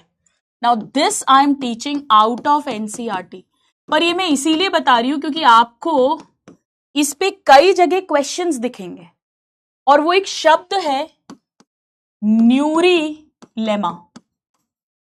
बेटा ये वर्ड आपको ना कई मॉड्यूल्स में, कई बुक्स में, कई क्वेश्चंस में मिलेगा। आ जाओ इसको एक बार समझा देती हूं मैं। आपको याद है हमने क्या पढ़ा था कि ये अगर एक्सॉन है, ये अगर एक्सॉन है तो एक्सॉन की जो मेम्ब्रेन है उसे मैंने एक्सोलेमा कहा था। एक मिनट बेटा, ये एक्सोलेमा, एक्सोलेमा का मतलब था बेटा प्लाज्मा मेम्ब्रेन ऑफ एक्सॉन, और ये साइटोप्लाज्म भरा है, इसे हमने एक्सोप्लाज्म कहा था, है ना। बेसिकली ये साइटोप्लाज्म है, साइटोप्लाज्म, याद है। चलो अब स्टूडेंट्स मान लीजिए कि ये एक श्वान सेल है, ये सपोज एक श्वान सेल है पूरा ऐसा, इस न्यूरॉन के एक्सॉन के चारों तरफ एक श्वान सेल है, और बेटा इस श्वान सेल ने ये माइलिन शीथ बना दी, ये माइलिन शीथ बना दी, ये और ये माइलिन शीथ बना दी। ये तो एक्सॉन की मेम्ब्रेन है, ये व्हाइट वाली एक्सॉन की मेम्ब्रेन है, एक्सॉनिक सेल है बेटा, एनिमल सेल, तो ये तो उसकी मेम्ब्रेन है, एक्सोलेमा जिसे हम कहते हैं। इधर भी ये व्हाइट वाली, ये पूरा श्वान सेल है और उसने माइलिन शीथ बनाई है, तो ये पूरा श्वान सेल है, श्वान सेल। बेटा ये श्वान सेल की प्लाज्मा मेम्ब्रेन है, जो येलो कलर से मैंने बनाई है, ये श्वान सेल की प्लाज्मा मेम्ब्रेन है। फिर ये श्वान सेल का न्यूक्लियस है, तो श्वान सेल की प्लाज्मा मेम्ब्रेन है, श्वान सेल का न्यूक्लियस है, और बेटा ये श्वान सेल का साइटोप्लाज्म है, ये श्वान सेल का साइटोप्लाज्म है। इतना समझ में आ रहा है। तो श्वान सेल के अंदर उसकी प्लाज्मा मेम्ब्रेन है, न्यूक्लियस है, साइटोप्लाज्म है, और साथ में फिर ये अंदर ये पिंक कलर वाली जो है बेटा, ये माइलिन शीथ है, पिंक कलर वाली माइलिन शीथ है। अब मेरी बात बहुत ध्यान से सुनना, एक्चुअली न्यूरोलेमा की जो परिभाषा है, परिभाषा आपको जो दिखेगी जगह जगह पे लिखी हुई, वो होती है sheath of Schwann cell, sheath of Schwann cell. अब इसका क्या मतलब है? शीथ का मतलब होता है बेटा कवरिंग। एक्चुअली ध्यान से सुनना, एक्सोलेमा तो एक्सॉन की प्लाज्मा मेम्ब्रेन है, उसके बाद माइलिन शीथ आ गई जो श्वान सेल ने ही बनाई है। इसके अलावा जो भी बचा, इसके अलावा जो भी बचा, यानी अगर मैं इतने पार्ट को कट करके देखूं, अगर मैं इतने पार्ट का ट्रांसवर्स सेक्शन टीएस कट करके देखूं बेटा, ये बेटा लंबा सा पार्ट है, मैंने ऐसे कट करा, मतलब ऐसा समझ लो कि जैसे ये पानी की बोतल है और मैंने इसे ऐसे कट करा टीएस, और ऊपर से देख रही हूं तो मुझे ये गोल दिखाई देगी, अगर मैंने ऐसे करा तो मुझे क्या दिखेगा, ध्यान से समझो। सबसे अंदर एक्सॉन की मेम्ब्रेन है और एक्सॉन का साइटोप्लाज्म है। फिर इसके चारों तरफ माइलिन की शीथ है, माइलिन की शीथ है, और इसके चारों तरफ ये श्वान सेल है जिसका न्यूक्लियस है और साइटोप्लाज्म है, साइटोप्लाज्म है, ये है। मैं लेबल करती हूं बेटा, लेबल करती हूं। ये तो एक्सोप्लाज्म है, साइटोप्लाज्म, ये एक्सोलेमा है यानी एक्सॉन की प्लाज्मा मेम्ब्रेन, ये चारों तरफ माइलिन शीथ है, माइलिन शीथ।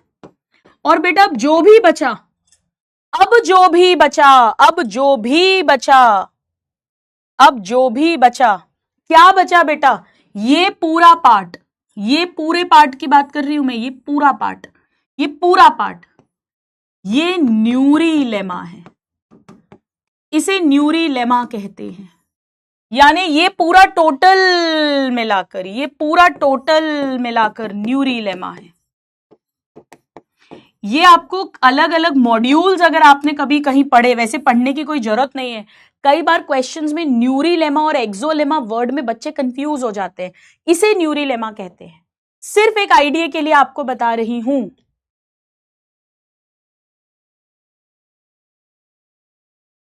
कर लिया नोट सबने?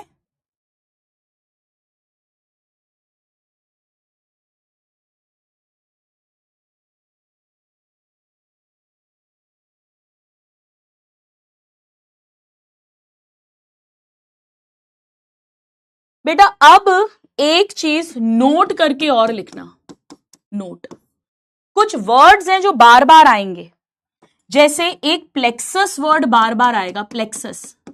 बेटा प्लेक्सस का मतलब होता है नेटवर्क यानी जाल, नेटवर्क, जाल, रेटिकुलम जिसको हम बोलते हैं, याद है, एंडोप्लाज्मिक रेटिकुलम नेटवर्क है। चल जी, कुछ और वर्ड्स हैं जो आपको बार बार आएंगे, कुछ और वर्ड्स हैं जो आपको बार बार आएंगे। मैं उन वर्ड्स का नाम लिखती हूं, आपको तुरंत याद आएगा कि हाँ गुरुमा ये तो हम बहुत जगह देखते हैं। बेटा कई जगह आपको गैंग्लिया वर्ड आएगा, गैंग्लिया, कई जगह न्यूक्लियाई वर्ड आएगा, ये वो न्यूक्लियस नहीं है बेटा, न्यूक्लियस का बहुवचन नहीं है, न्यूक्लियाई वर्ड नर्वस सिस्टम में कई जगह आता है, कई जगह ट्रैक्ट वर्ड आएगा और कई जगह नर्व फाइबर वर्ड आएगा, नर्व फाइबर। ये चार शब्द आपको कई बार दिखेंगे। मैंने अभी अभी आपको बताया था कि जो सेल बॉडी के ग्रुप्स हैं, सेल बॉडीज, जहां एक्चुअली न्यूक्लियस है, जहां पर एक्चुअली सारी प्रोसेसिंग होती है, ग्रुप ऑफ सेल बॉडी, उसे गैंग्लिया कहते हैं। पर बेटा गैंग्लिया उसे नर्वस सिस्टम के नर्व्स में कहते हैं। यानी अगर नर्व्स हैं, स्किन से लेके ब्रेन तक जो नर्व जा रही है या ब्रेन से कमांड लेकर जो मसल के पास नर्व आ रही है, उसमें सेल बॉडी के ग्रुप्स को गैंग्लिया कहते हैं। लेकिन अगर ब्रेन या स्पाइनल कॉर्ड के अंदर की बात करें बेटा, वहां पर सेल बॉडी के अगर ग्रुप्स हैं तो उन्हें न्यूक्लियाई कहते हैं। ब्रेन स्पाइनल कॉर्ड के अंदर, सेंट्रल नर्वस सिस्टम के अंदर ग्रुप ऑफ सेल बॉडी को न्यूक्लियाई कहते हैं और नर्व्स के अंदर ग्रुप ऑफ सेल बॉडी को गैंग्लिया कहते हैं। इसी तरह नर्व का क्या मतलब है बेटा, ग्रुप ऑफ या बंडल ऑफ एक्सॉन्स। ये जो एक्सॉन्स का बंडल है बेटा, नर्व्स के अंदर इन्हें नर्व फाइबर कहते हैं। सेंसरी नर्व फाइबर खबर लेकर आ रहा है, मोटर नर्व फाइबर खबर लेकर जा रहा है, डेंड्राइड, एक्सॉन्स, एक्सॉन्स का जो ग्रुप है वो नर्व होती है। और ब्रेन स्पाइनल कॉर्ड के अंदर अगर ये ग्रुप है, वहां इसे ट्रैक्ट कहते हैं। ये शब्द कई बार, कई जगह, कई क्वेश्चंस में आपको दिख सकते हैं, इसीलिए मैं क्लियर कर रही हूं। नर्व फाइबर या ट्रैक्ट, नर्व का मतलब है एक्सॉन्स का बंडल और गैंग्लिया या न्यूक्लियाई का मतलब है सेल बॉडीज का ग्रुप। बस, ज्यादा डिटेल में नहीं जाना है।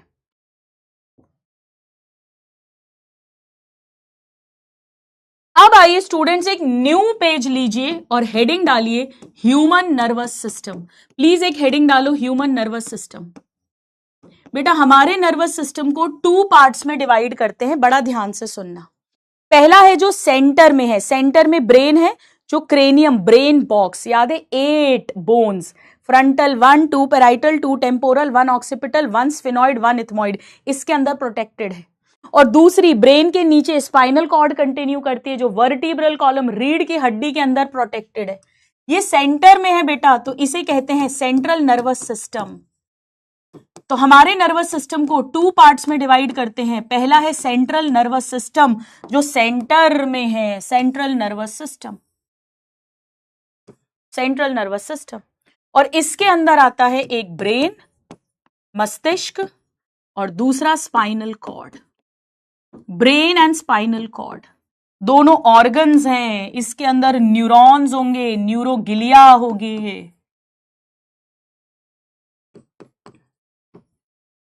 जो भी प्रोसेसिंग होनी है बेटा, जो भी कमांड डिसाइड होना है, वो यही करेंगे। सेंट्रल प्रोसेसिंग यूनिट यही है, साइट ऑफ इंफॉर्मेशन प्रोसेसिंग।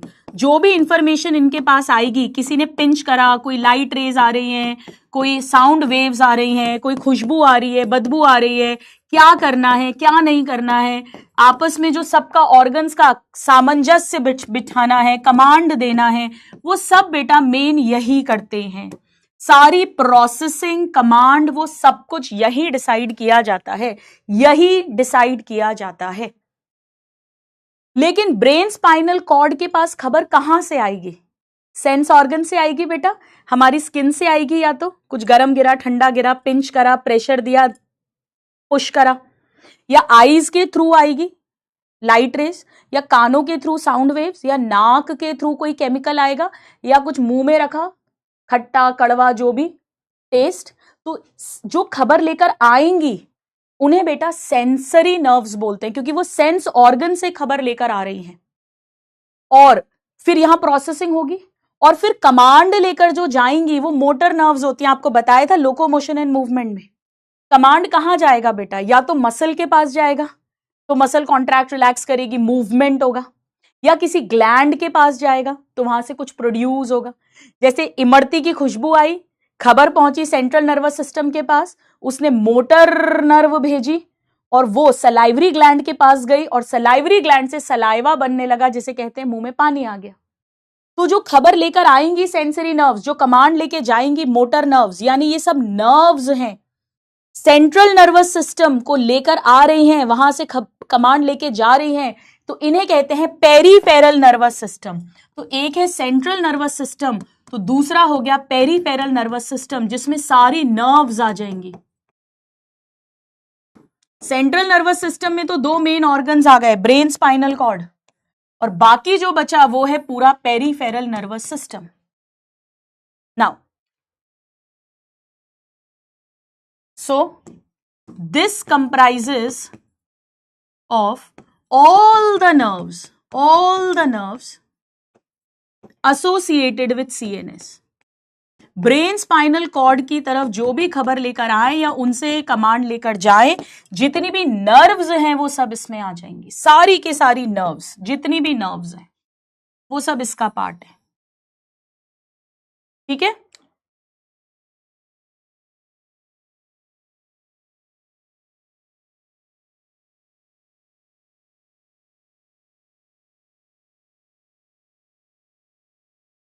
ठीक है बेटा। नाउ इसमें फिर 2 तरह के डिविजन्स हो गए, एक जो खबर लेकर आएंगी यानी सेंसरी नर्व्स, और दूसरी जो कमांड लेके जाएंगी यानी मोटर नर्व्स। बेटा वो लेकर आ रही हैं, याद है जैसे डेंड्राइट था, वो सेल बॉडी की तरफ खबर लेकर आ रहा है, तो आने वाले को हम हमेशा आफरेंट बोलते हैं। याद है किडनी के अंदर भी आफरेंट आर्टीरियोल टुवर्ड्स ग्लोमेरुलस ब्लड लेकर आता था, और जाने वाले को इफरेंट बोलते हैं, जो ग्लोमेरुलस से दूर जाएगा। याद आया? तो नर्व्स सेंसरी होंगी और नर्व्स मोटर होंगी, नर्व्स सेंसरी होंगी और नर्व्स मोटर होंगी। सेम से याद रख सकते हो, सेम। सेंसरी वाली आफरेंट है, मोटर वाली इफरेंट है। मोटर वाली इफरेंट होती है, सेंसरी आफरेंट, या लॉजिक से भी याद रख सकते हो बेटा, आपको लॉजिक भी बता दिया है। आप नर्व बोलो या नर्व फाइबर्स बोलो, एक ही बात है बेटा। नर्व बोलो या नर्व फाइबर्स बोलो, एक ही बात है। चलिए, यानी दे ट्रांसमिट, जो भी इंपल्सेस हैं फ्रॉम टिश्यूज या ऑर्गन्स, यानी सेंस ऑर्गन्स की बात हो रही है बेटा, आई से, ईयर से, नोज से, स्किन से, टंग से, और उन्हें सेंट्रल नर्वस सिस्टम के पास लेकर जा रही हैं, to central nervous system.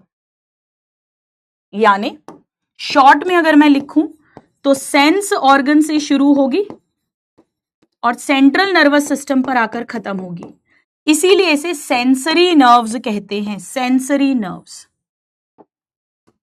Sensory nerves. Now they transmit regulatory impulses. देखो एक एक वर्ड का मतलब। अब रेगुलेशन करना है बेटा, यानी कमांड आ रहा है कि क्या करना है। फ्रॉम, कमांड कहां से आएगा, कौन रेगुलेट करेगा बेटा, central nervous system. From central nervous system to, to जो भी मसल है, ग्लैंड है, यानी पेरीफेरल ऑर्गन्स हैं, बॉडी के ऑर्गन्स हैं, जहां पे भी अब खबर पहुंचनी है, कमांड आना है, ताकि रिस्पॉन्स शो हो, ताकि रिस्पॉन्स शो हो। फाइनली रिस्पॉन्स जो है बेटा वो इन्हीं के बाद होगा, मसल या ग्लैंड, जो भी।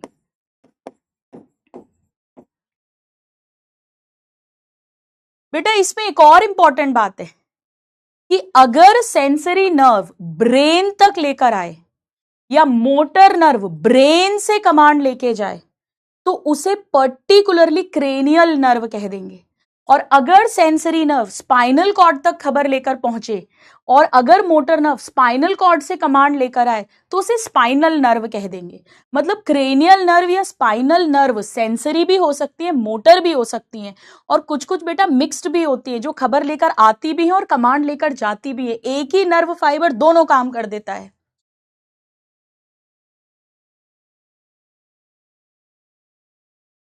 यानी इसी के अंदर मैं लिख देती हूं, इसी के अंदर क्रेनियल नर्व्स जो ब्रेन से रिलेटेड है और स्पाइनल नर्व्स जो स्पाइनल कॉर्ड से रिलेटेड है।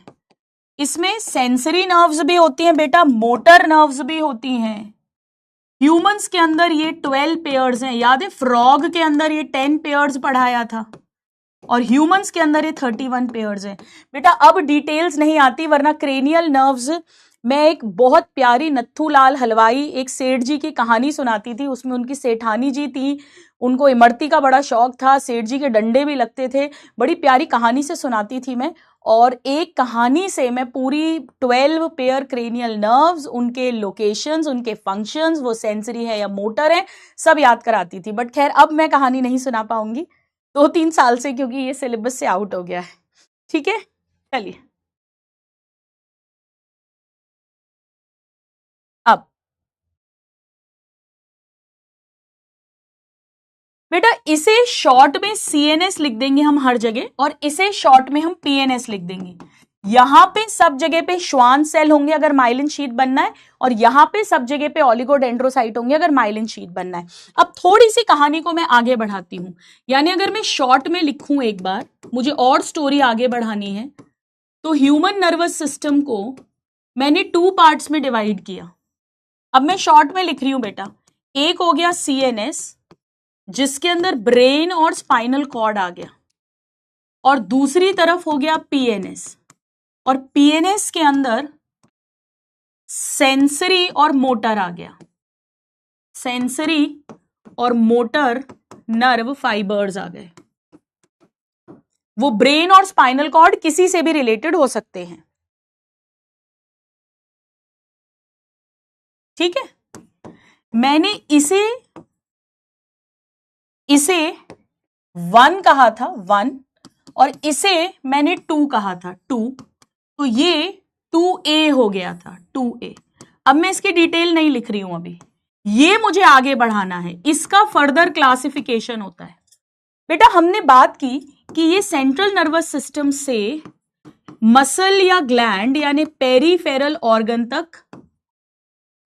तक कमांड लेके जाती हैं, यानी रेगुलेशन करना है अब तो रेगुलेटरी इंपल्स लेकर जाती हैं। हमने ये बात कही थी। बेटा बड़ा ध्यान से सुनना, अगर ये कमांड स्केलेटल मसल के पास जाएगा जो हमारे कंट्रोल में है, जैसे फॉर एग्जाम्पल अगर कुछ गर्म गिरा, ठंडा गिरा, किसी ने पिंच करा, मुझे इस हाथ को हटाना है, तो मुझे ये वाली जो मसल्स हैं इनमें से कॉन्ट्रैक्शन रिलैक्सेशन कॉम्बिनेशन में करना है, ये मेरे कंट्रोल में है। तो जो नर्व्स खबर लेकर गई हैं वो तो सेंसरी आफरेंट है, और जो कमांड लेकर आ रही है वो मोटर है, पर मोटर में भी मैं उसे सोमैटिक कहूंगी, सोमैटिक। लेकिन अगर मान लीजिए आपने खाना खाया, डाइजेशन करना है, या यूरिनरी ब्लैडर फुल हो गया है, उसे कॉन्ट्रैक्ट करना है, उसकी मसल को कमांड आना है, तो वो भी पहले सेंसरी नर्व यूरिनरी ब्लैडर से खबर लेकर गई ब्रेन स्पाइनल कॉर्ड के पास, वहां प्रोसेसिंग हुई, वहां से मोटर नर्व आई ब्लैडर की मसल के पास, पर वो मोटर नर्व ऑटोनॉमिक नर्व कहलाएगी, क्योंकि वो इंटरनल ऑर्गन स्मूथ मसल के पास खबर लेकर जा रही है जो हमारे कंट्रोल में नहीं है, या कार्डियक मसल। तो अगर स्मूथ मसल या कार्डियक मसल के पास खबर पहुंचेगी तो ऑटोनॉमिक मोटर नर्व है, और अगर स्केलेटल मसल के पास खबर पहुंचेगी तो सोमैटिक मोटर नर्व है। मोटर नर्व्स के दो डिवीजन है बेटा, मोटर नर्व्स के दो डिवीजन हैं, आया समझ में? इसके दो डिविजन्स हैं, इसके दो डिविजन्स हैं, सोमैटिक नर्वस सिस्टम या ऑटोनॉमिक नर्वस सिस्टम। अब समझ में आ रहा है बेटा? याद है जब हमने हार्ट पढ़ा था, हार्ट ऑटो रेगुलेटेड था ऐसे नोड के थ्रू, नोडल टिश्यू से, बट वहां भी हमने कहा था कि ऑटोनॉमिक नर्वस सिस्टम कंट्रोल कर सकता है, मतलब ये वो मोटर नर्व्स हैं जो सेंट्रल नर्वस सिस्टम से हार्ट की तरफ खबर लेकर आती हैं। तो ये दोनों ही 2B हैं, दोनों ही 2B हैं, ये उसमें भी 1 और 2 हो गया, 1 और 2 हो गया। इसे शॉर्ट में ANS लिख देते हैं, ऑटोनॉमिक नर्वस सिस्टम। इसे शॉर्ट में SNS लिख देते हैं, सोमैटिक नर्वस सिस्टम। दोनों ही मोटर नर्व्स हैं, याद रखना, दोनों ही मोटर नर्व्स हैं। ये सेंट्रल नर्वस सिस्टम से स्केलेटल मसल्स जो कंट्रोल में हैं, वॉलेंट्री हैं, वहां पर खबर लेकर जाती हैं, और ये सेंट्रल नर्वस सिस्टम से जो स्मूथ मसल्स हैं, इंटरनल ऑर्गन्स हैं बेटा हमारे, ऐसा कह सकते हैं हम। इसमें कार्डियक मसल्स भी आ जाएंगे बेटा, बेसिकली इनवॉलेंट्री बात हो रही है, involuntary organs, involuntary organs, internal organs जो हैं बेसिकली हमारे बॉडी के। जरा बताओ, जब डिलीवरी होती है, डिलीवरी का टाइम आता है बेटा, तो डिलीवरी के टाइम पर यूट्रस की मसल्स को कॉन्ट्रैक्ट करना है। याद है आपको ऑक्सीटोसिन हार्मोन निकलता है पोस्टीरियर पिट्यूटरी से मदर की, वो यूटेरस की जो मसल्स हैं उन्हें कॉन्ट्रैक्ट करवाएगा, तब जाकर डिलीवरी होगी, पार्चुरेशन होगा। बताओ वो जो मोटर नर्व्स हैं जो खबर लेकर आ रही है यूट्रस को कॉन्ट्रैक्ट करवाने के लिए, वो सोमैटिक नर्व्स हैं या ऑटोनॉमिक नर्व्स हैं? जरा बताइए वो कौन सी वाली हैं, बताइए वो कौन सी वाली हैं बेटा?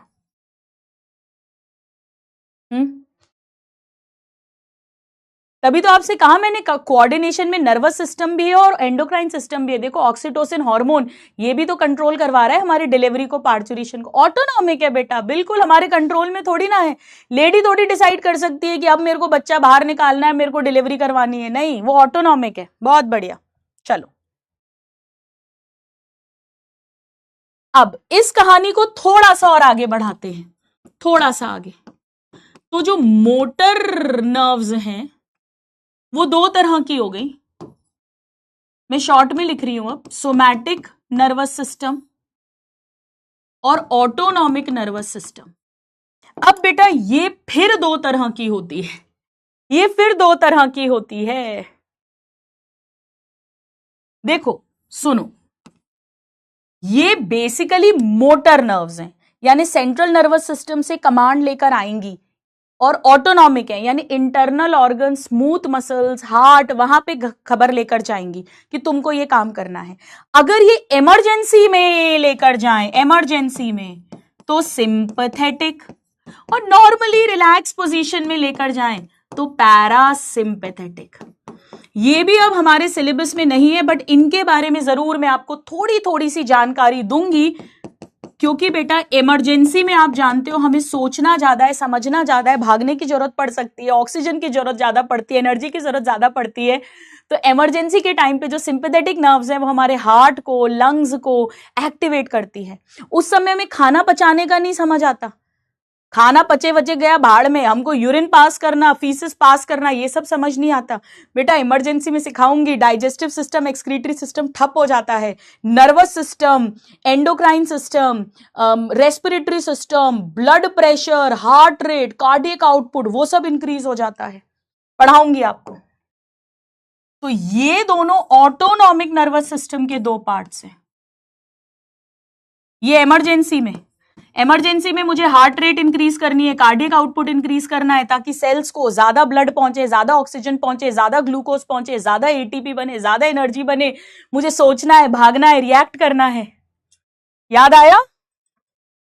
मैंने आपको बताया था कि सिंपैथेटिक में heart rate, stroke volume, cardiac output सब कुछ इंक्रीज हो जाता है, और पैरासिम्पैथेटिक में ये सब कुछ डिक्रीज होता है। बेटा याद रखने का तरीका, जब हम इमरजेंसी में होते हैं तो हमें सिंपैथी, सहानुभूति चाहिए, सो सिंपैथेटिक।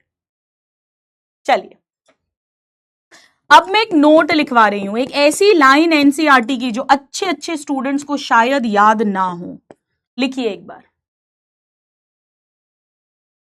विसरल नर्वस सिस्टम, ये क्या है? ये क्या है भाई?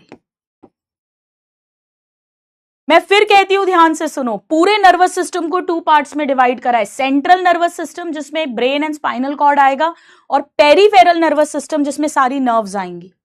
अगर वो from sense organ to CNS ला रही हैं तो सेंसरी या आफरेंट, और अगर वो फ्रॉम सीएनएस टू मसल्स या ग्लैंड लेके जा रही हैं तो मोटर नर्व्स। अब मोटर में दो टाइप है, अगर स्केलेटल मसल के पास खबर पहुंच रही है तो सोमैटिक, और अगर इंटरनल ऑर्गन स्मूथ मसल के पास जा रही है तो ऑटोनॉमिक, और इमरजेंसी में जा रही है उसमें भी तो सिंपैथेटिक, नॉर्मल स्टेट में, रिलैक्स स्टेट में जा रही है तो पैरासिम्पैथेटिक। अब ये विसरल नर्वस सिस्टम का क्या मतलब है? एनसीईआरटी की लाइन है बेटा, विसरा का मतलब होता है इंटरनल ऑर्गन। आपको पहले भी बताया है मैंने, हमारे जितने भी इंटरनल ऑर्गन्स हैं उन्हें विसरा कहते हैं। चलो अब ध्यान से सुनो, ध्यान से सुनो बेटा।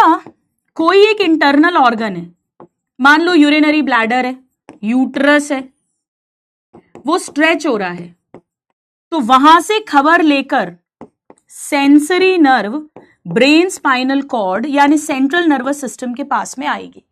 इतना समझ आया है ना? कोई भी, जैसे मान लो हमारे स्टमक के पास में खाना आया, अब डाइजेशन करना है बेटा, अपने को गैस्ट्रिक जूस बनवाना है, तो खाना आ गया है, ये बात स्टमक में जो सेंसरी नर्व्स हैं वो सेंट्रल नर्वस सिस्टम के पास लेके जाएंगी, वहां से कमांड आएगा, मोटर नर्व्स आएंगी, तब जाकर फिर स्टमक के अंदर गैस्ट्रिक जूस बनना शुरू होगा। आया समझ में? तो फॉर एग्जाम्पल स्टमक, या जैसे मैंने ब्लैडर का एग्जाम्पल दिया, या मान लो पूरे 9 महीने हो गए हैं, डिलीवरी का टाइम आ गया है, तो यूट्रस से ये खबर जाती है to the central nervous system, तो सेंसरी नर्व्स, और यहां से फिर कमांड आएगा, यहां से कमांड आएगा, मोटर नर्व्स लेकर आएंगी, मोटर नर्व्स, ठीक है, इंटरनल ऑर्गन से। बेटा बड़ा ध्यान से सुनना, बस इसे ही तो विसरल नर्वस सिस्टम बोलते हैं। विसरा यानी इंटरनल ऑर्गन से जो खबर लेकर सेंसरी नर्व्स आए, और इंटरनल ऑर्गन्स के पास कमांड लेकर जो मोटर नर्व्स जाएं, that is called visceral nervous system. It is so easy. तो मुझे बताओ जरा, विसरल नर्वस सिस्टम में क्या लिखोगे? पार्ट ऑफ सीएनएस या पीएनएस? बताओ जरा क्या लिखोगे, पार्ट ऑफ सीएनएस या पीएनएस? बेटा एनसीईआरटी तो पढ़ा रही हूं मेरे नादान परिंदों, एक एक शब्द क्लास में लिखवा रही हूं बेटा। इसे अलग से क्यों क्लासिफाई करा, आपके दिमाग में आना चाहिए बेटा। इसलिए क्लासिफाई करा क्योंकि यहां हम क्लासिफिकेशन कर रहे हैं सेंसरी मोटर, फिर मोटर के अंदर हम ऐसे क्लासिफाई कर रहे हैं, बट इसके अंदर सेंसरी भी आ रही है, मोटर भी आ रही है। इंटरनल ऑर्गन से रिलेटेड, वहां से खबर लाना, वहां पर कमांड देना।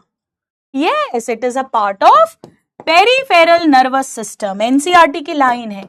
अब आप इसे रटने बैठोगे तो रट नहीं पाओगे, आप कंफ्यूज हो जाओगे। अगर उन्होंने पार्ट ऑफ सीएनएस लिख दिया तो आंसर रॉन्ग हो जाएगा। इसमें सारी सेंसरी नर्व्स आएंगी। अच्छा बताओ, इसमें मोटर नर्व्स कौन सी वाली आएंगी? मोटर नर्व्स सोमैटिक या ऑटोनॉमिक, बताओ जरा।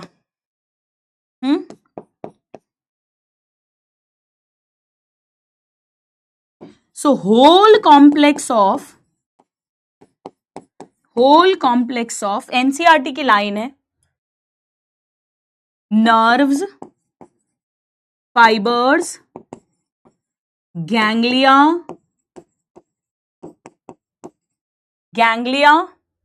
प्लेक्सस,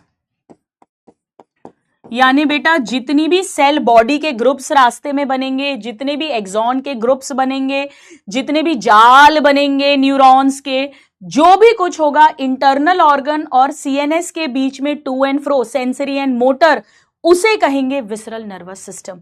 कितने स्टूडेंट्स हैं जिन्होंने पहले एनसीईआरटी पढ़ी हुई है बट उन्हें ये याद नहीं है, या विसरल नर्वस सिस्टम कभी समझ नहीं आया? जरा यस लिखकर भेजो। बिल्कुल बेटा, एएनएस का पार्ट होगा, एब्सोल्युटली।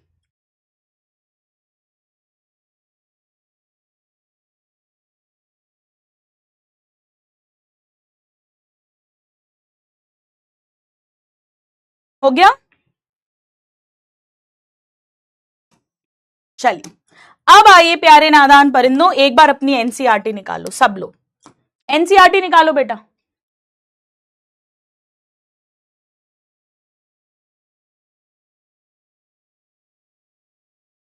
आइए एनसीईआरटी निकालिए, चलो आ जाओ, करो शुरू मेरे साथ। बहुत इजी है, एक एक शब्द लिखवा दिया है। आओ, जितने भी हमारे ऑर्गन्स या ऑर्गन सिस्टम के फंक्शंस हैं वो कोऑर्डिनेटेड होते हैं, सामंजस्य में, team work to maintain homeostasis. So what is coordination? ये एक प्रोसेस है जिसमें टू और मोर ऑर्गन्स इंटरैक्ट करेंगे, हेल्प करेंगे, यानी कॉम्प्लीमेंट करेंगे एक दूसरे के फंक्शंस को। फॉर एग्जाम्पल, जब हम फिजिकल एक्सरसाइज करते हैं तो एनर्जी की डिमांड बढ़ जाती है, सो मस्कुलर एक्टिविटी बढ़ानी है, सो ऑक्सीजन की सप्लाई बढ़ेगी और उसके लिए रेस्पिरेटरी रेट इंक्रीज होगी, हार्ट बीट यानी हार्ट रेट इंक्रीज होगी, ब्लड का फ्लो इंक्रीज होगा वाया ब्लड वेसल।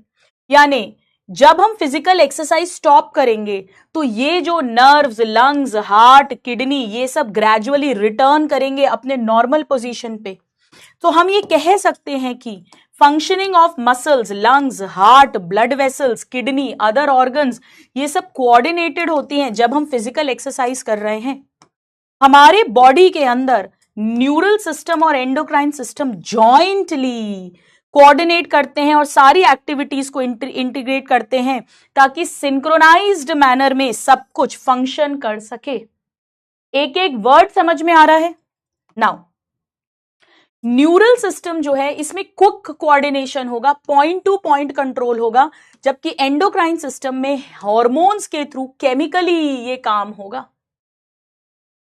न्यूरल के अंदर नर्व इंपल्स का ट्रांसमिशन होगा जो मैं सिखाऊंगी आपको, कंडक्शन होगा मैं सिखाऊंगी आपको, रिफ्लेक्स एक्शन अब हमारे सिलेबस से हट गया है ना। सबसे पहले हम बात करेंगे न्यूरॉन की, जो एक माइक्रोस्कोपिक स्ट्रक्चर, एक सेल है जिसके 3 मेजर पार्ट्स हैं, cell body, dendrite and axon. बेटा ये जो पूरा पार्ट है ये मैं ऑलरेडी आपको लिखवा चुकी हूं। आओ चलो एक बार क्विकली देख लेते हैं, चलो देख लेते हैं। सेल बॉडी के अंदर साइटोप्लाज्म होगा, ऑर्गेनेल्स होंगे, कुछ ग्रैन्युलर बॉडीज यानी निसल ग्रैन्यूल्स होंगी, यहां नहीं लिखा बट न्यूक्लियस भी होगा। छोटे छोटे फाइबर्स जो ब्रांच करते हैं out of the cell body दिख रहे हैं। डेंड्राइड्स की बात हो रही है, उनमें भी निसल ग्रैन्यूल्स हैं, वो टुवर्ड सेल बॉडी इंपल्स को लेकर आएंगे।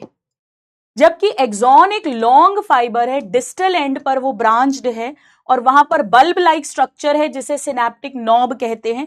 उसके अंदर सिनेप्टिक वेसिकल्स हैं जिसके अंदर केमिकल्स हैं neurotransmitter. Axon away from cell body खबर लेके जाता है टू अ साइनैप्स और न्यूरोमस्कुलर जंक्शंस। एक एक शब्द आप मार्क करिए प्लीज मेरे साथ। Number of dendrite and axon के बेसिस पर मेन 3 टाइप्स के एनसीईआरटी में दिए हैं। मल्टीपोलर जहां पर 1 एक्सॉन एंड मेनी डेंड्राइड्स हैं सेरिब्रल कॉर्टेक्स में। देन बाइपोलर जहां पर 1 एक्सॉन 1 डेंड्राइड है रेटिना ऑफ आई में। एंड यूनिपोलर जहां पे सेल बॉडी के साथ एक ही एक्सॉन है जो एम्ब्रियोनिक स्टेज में है। यहां पर ए पोलर नहीं दिया, हाइड्रा वाला, सूडो यूनिपोलर नहीं दिया, dorsal root ganglia of spinal cord वाला। नाउ न्यूरॉन्स जो हैं यानी एक्सॉन्स ये 2 टाइप्स के हो सकते हैं, माइलिनेटेड या नॉन अनमाइलिनेटेड। बेटा माइलिनेटेड के चारों तरफ श्वान सेल होगा जो माइलिन शीथ फॉर्म करेंगे और उसमें जो गैप्स होंगे उन्हें नोड ऑफ रैनवियर कहेंगे। नाउ माइलिनेटेड वाले जो हैं वो एमएससी यानी स्पाइनल नर्व्स, क्रेनियल नर्व्स में पाए जाएंगे, यानी बेसिकली जो ब्रेन और स्पाइनल कॉर्ड की नर्व्स हैं। Unmyelinated is also enclosed by Schwann cell that does not form myelin sheath, और ये मिलते हैं ऑटोनॉमिक एंड सोमैटिक नर्व्स यानी जो मोटर नर्व्स हैं उनमें पाए जाते हैं। नाउ ये है एनसीईआरटी का डायग्राम। ये डेंड्राइड्स हैं आप देख सकते हैं, ये सेल बॉडी है पूरी, इसके अंदर ये न्यूक्लियस दिख रहा है, ये निसल ग्रैन्यूल्स हैं, गौर से देखो ये डेंड्राइड और सेल बॉडी दोनों पर है।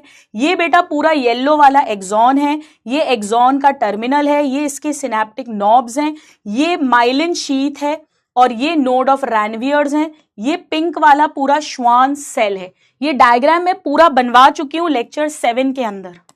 नाउ न्यूरल सिस्टम की अगर हम बात करें, हाईली स्पेशलाइज्ड सेल्स हैं जिन्हें न्यूरॉन्स बोलते हैं। ये किसी भी इंपल्स को डिटेक्ट करते हैं, रिसीव करते हैं, ट्रांसमिट करते हैं। हाइड्रा के अंदर यानी लोअर इनवर्टिब्रेट्स में एकदम सिंपल नेटवर्क ऑफ न्यूरॉन्स है, पर ये बेटर हो गया है इंसेक्ट्स के अंदर जहां पर एक ब्रेन प्रेजेंट है, group of cell bodies, ganglia है, न्यूरल टिश्यू है।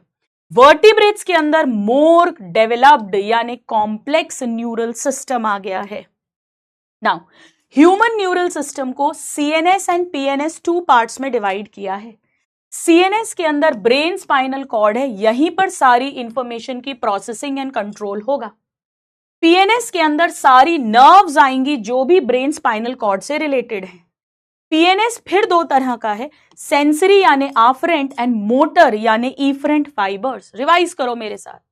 आफ्रेंट वाली जो है वो from sense organs to CNS, और इफरेंट वाली जो है वो फ्रॉम सीएनएस टू जो भी पेरिफेरल टिश्यू या ऑर्गन है।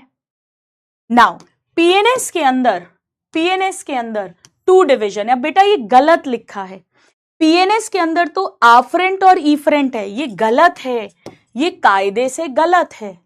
कायदे से इन्हें लिखना चाहिए जो मोटर या इफरेंट है उसके 2 पार्ट्स हैं। ये गलत है बेटा इंफॉर्मेशन एनसीईआरटी के अंदर, प्लीज मार्क करिए। Somatic and autonomic, from CNS to skeletal muscle somatic है, and from CNS to involuntary organ यानी स्मूथ मसल्स वो ऑटोनॉमिक है। फिर ऑटोनॉमिक वापस 2 में डिवाइड होगा, सिंपैथेटिक एंड पैरासिंपैथेटिक। तो वो गलत लिखा है बेटा, बट वो एनसीईआरटी की लाइन है, अगर एज इट इज लाइन आ गई तो आपको ट्रू लगाना पड़ेगा। Visceral nervous system particularly PNS का पार्ट है और इसके अंदर जो भी ट्रैवल करेगा from CNS to internal organ या from internal organ to CNS, ये सेंसरी हो गई, ये मोटर हो गई। वो जितनी भी नर्व्स हैं, फाइबर्स हैं, गैंग्लिया हैं, प्लेक्सेस हैं, जो कुछ भी है इनके बीच में उसे हम कहते हैं विसरल नर्वस सिस्टम। एक एक शब्द समझ में आया बेटा? करें क्वेश्चंस? चलिए, तो ये रहा आपके लिए पहला question on your screen. Get set go, let's do it.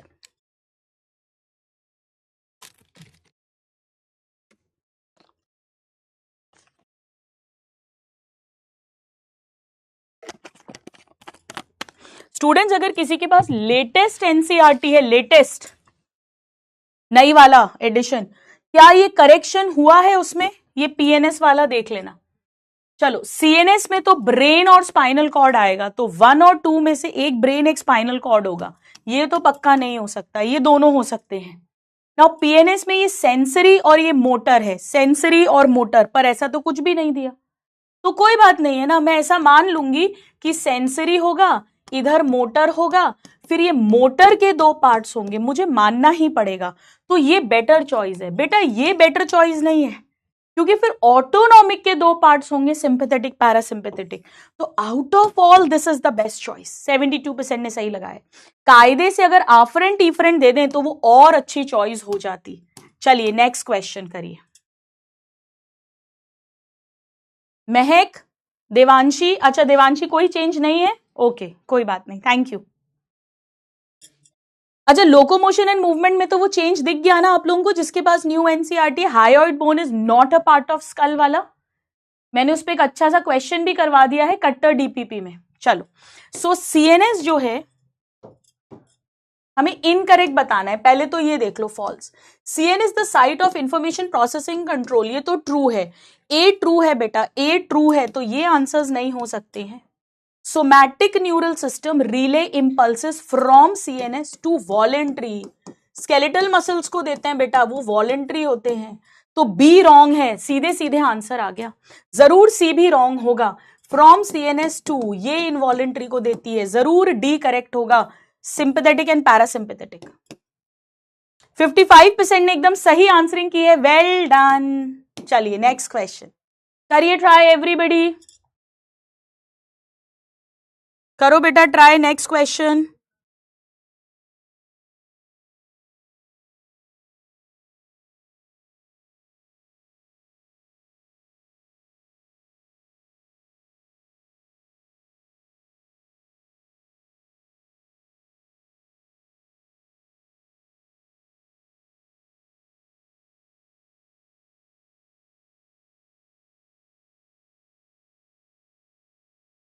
हाँ जी, श्वान सेल्स माइलिनेटेड में भी मिलेंगे, अनमाइलिनेटेड में भी मिलेंगे, सेल्स दोनों में मिलेंगे, माइलिन शीट केवल माइलिनेटेड में बनेगी। 82% ने एकदम करेक्ट आंसरिंग की है, बहुत बढ़िया बहुत बढ़िया। अब बेटा बहुत ध्यान से सुनिएगा, मॉड्यूल अगर आपके पास है तो आज के टॉपिक्स के आप क्वेश्चन कर लेना। अब आपको क्या करना है, आपको लर्न करना है आज का लेक्चर, डीपीपी एनसीईआरटी रीड कर लेना, और जो लेक्चर 6 है लोकोमोशन एंड मूवमेंट का, लेक्चर 6 है बेटा लोकोमोशन एंड मूवमेंट का, अगर आपने कर लिया तो बहुत अच्छी बात है, फ्री, पर अगर नहीं किया है तो उसके स्टार्टिंग के 30 मिनट्स देख लेना, केवल डिजीजेस वाला जो पार्ट है ना, डिजीजेस वाला पार्ट वो पढ़ लेना बेटा, क्वेश्चंस उसके संडे को कर लेना, इसके जो कट्टर क्वेश्चंस हैं वो संडे कर लेना, आप कोई बात नहीं है अगर नहीं करा है। आप ऐसा भी कर सकते हो कि मैंने इसकी कट्टर की पीडीएफ भी डाल रखी है, तो पहले खुद से ट्राई करके और फिर लेक्चर से सुन लेना, कोई दिक्कत नहीं है, ठीक है। तो इसी के साथ हमारी आज की क्लास जो है वो एंड होती है। ह्यूमन नर्वस सिस्टम के क्लासिफिकेशन से कॉमनली क्वेश्चन आता है और न्यूरॉन से भी कॉमनली क्वेश्चन आता है, दोनों ही बहुत इंपॉर्टेंट है। आपका इम्यूनिटी ये दिखा देती हूं मैं लीडर बोर्ड। सो आज 3 ही क्वेश्चंस करें अपन ने, हाँ 3 ही क्वेश्चंस थे, कोई ज्यादा बात नहीं है, ठीक है। 1 मिनट दो बेटा मुझे, 1 मिनट। हाँ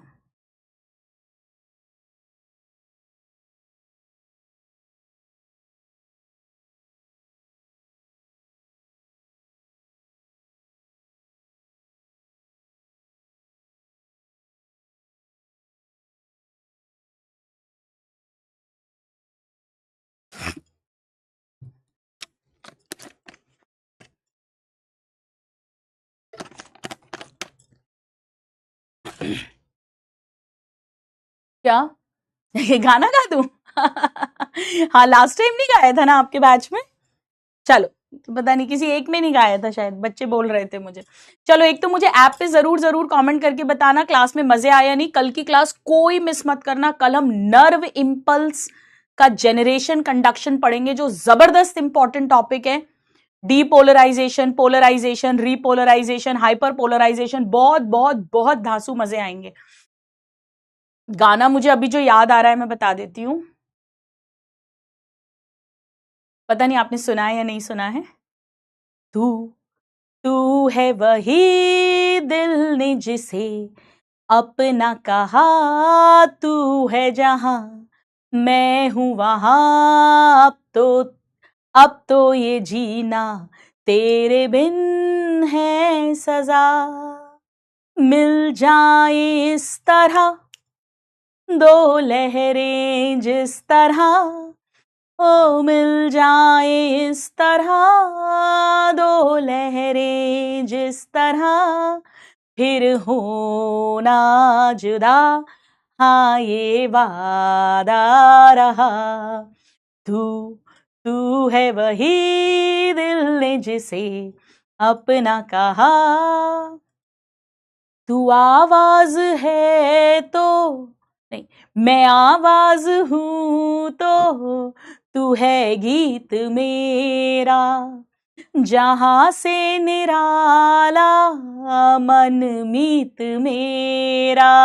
मिल जाए इस तरह दो लहरें जिस तरह, हो मिल जाए इस तरह दो लहरें जिस तरह, फिर होना जुदा हाँ ये वादा रहा। मुझे बहुत बहुत it is one of my favourite songs, और मुझे ना इसमें वो बहुत अच्छा लगता है, वो जो होता है ना मिल जाए इस तरह दो लहरें जिस तरह, वो डांस में आता है उसमें, वीडियो सॉन्ग में, ओ मिल जाए इस तरह दो लहरें जिस तरह, फिर होना जुदा हाँ ये वादा रहा। All right, my lovely lovely नादान परिंदों, lots of love to all of you. God bless you. Thank you so much. कल की क्लास कोई मिस मत करना. Bye.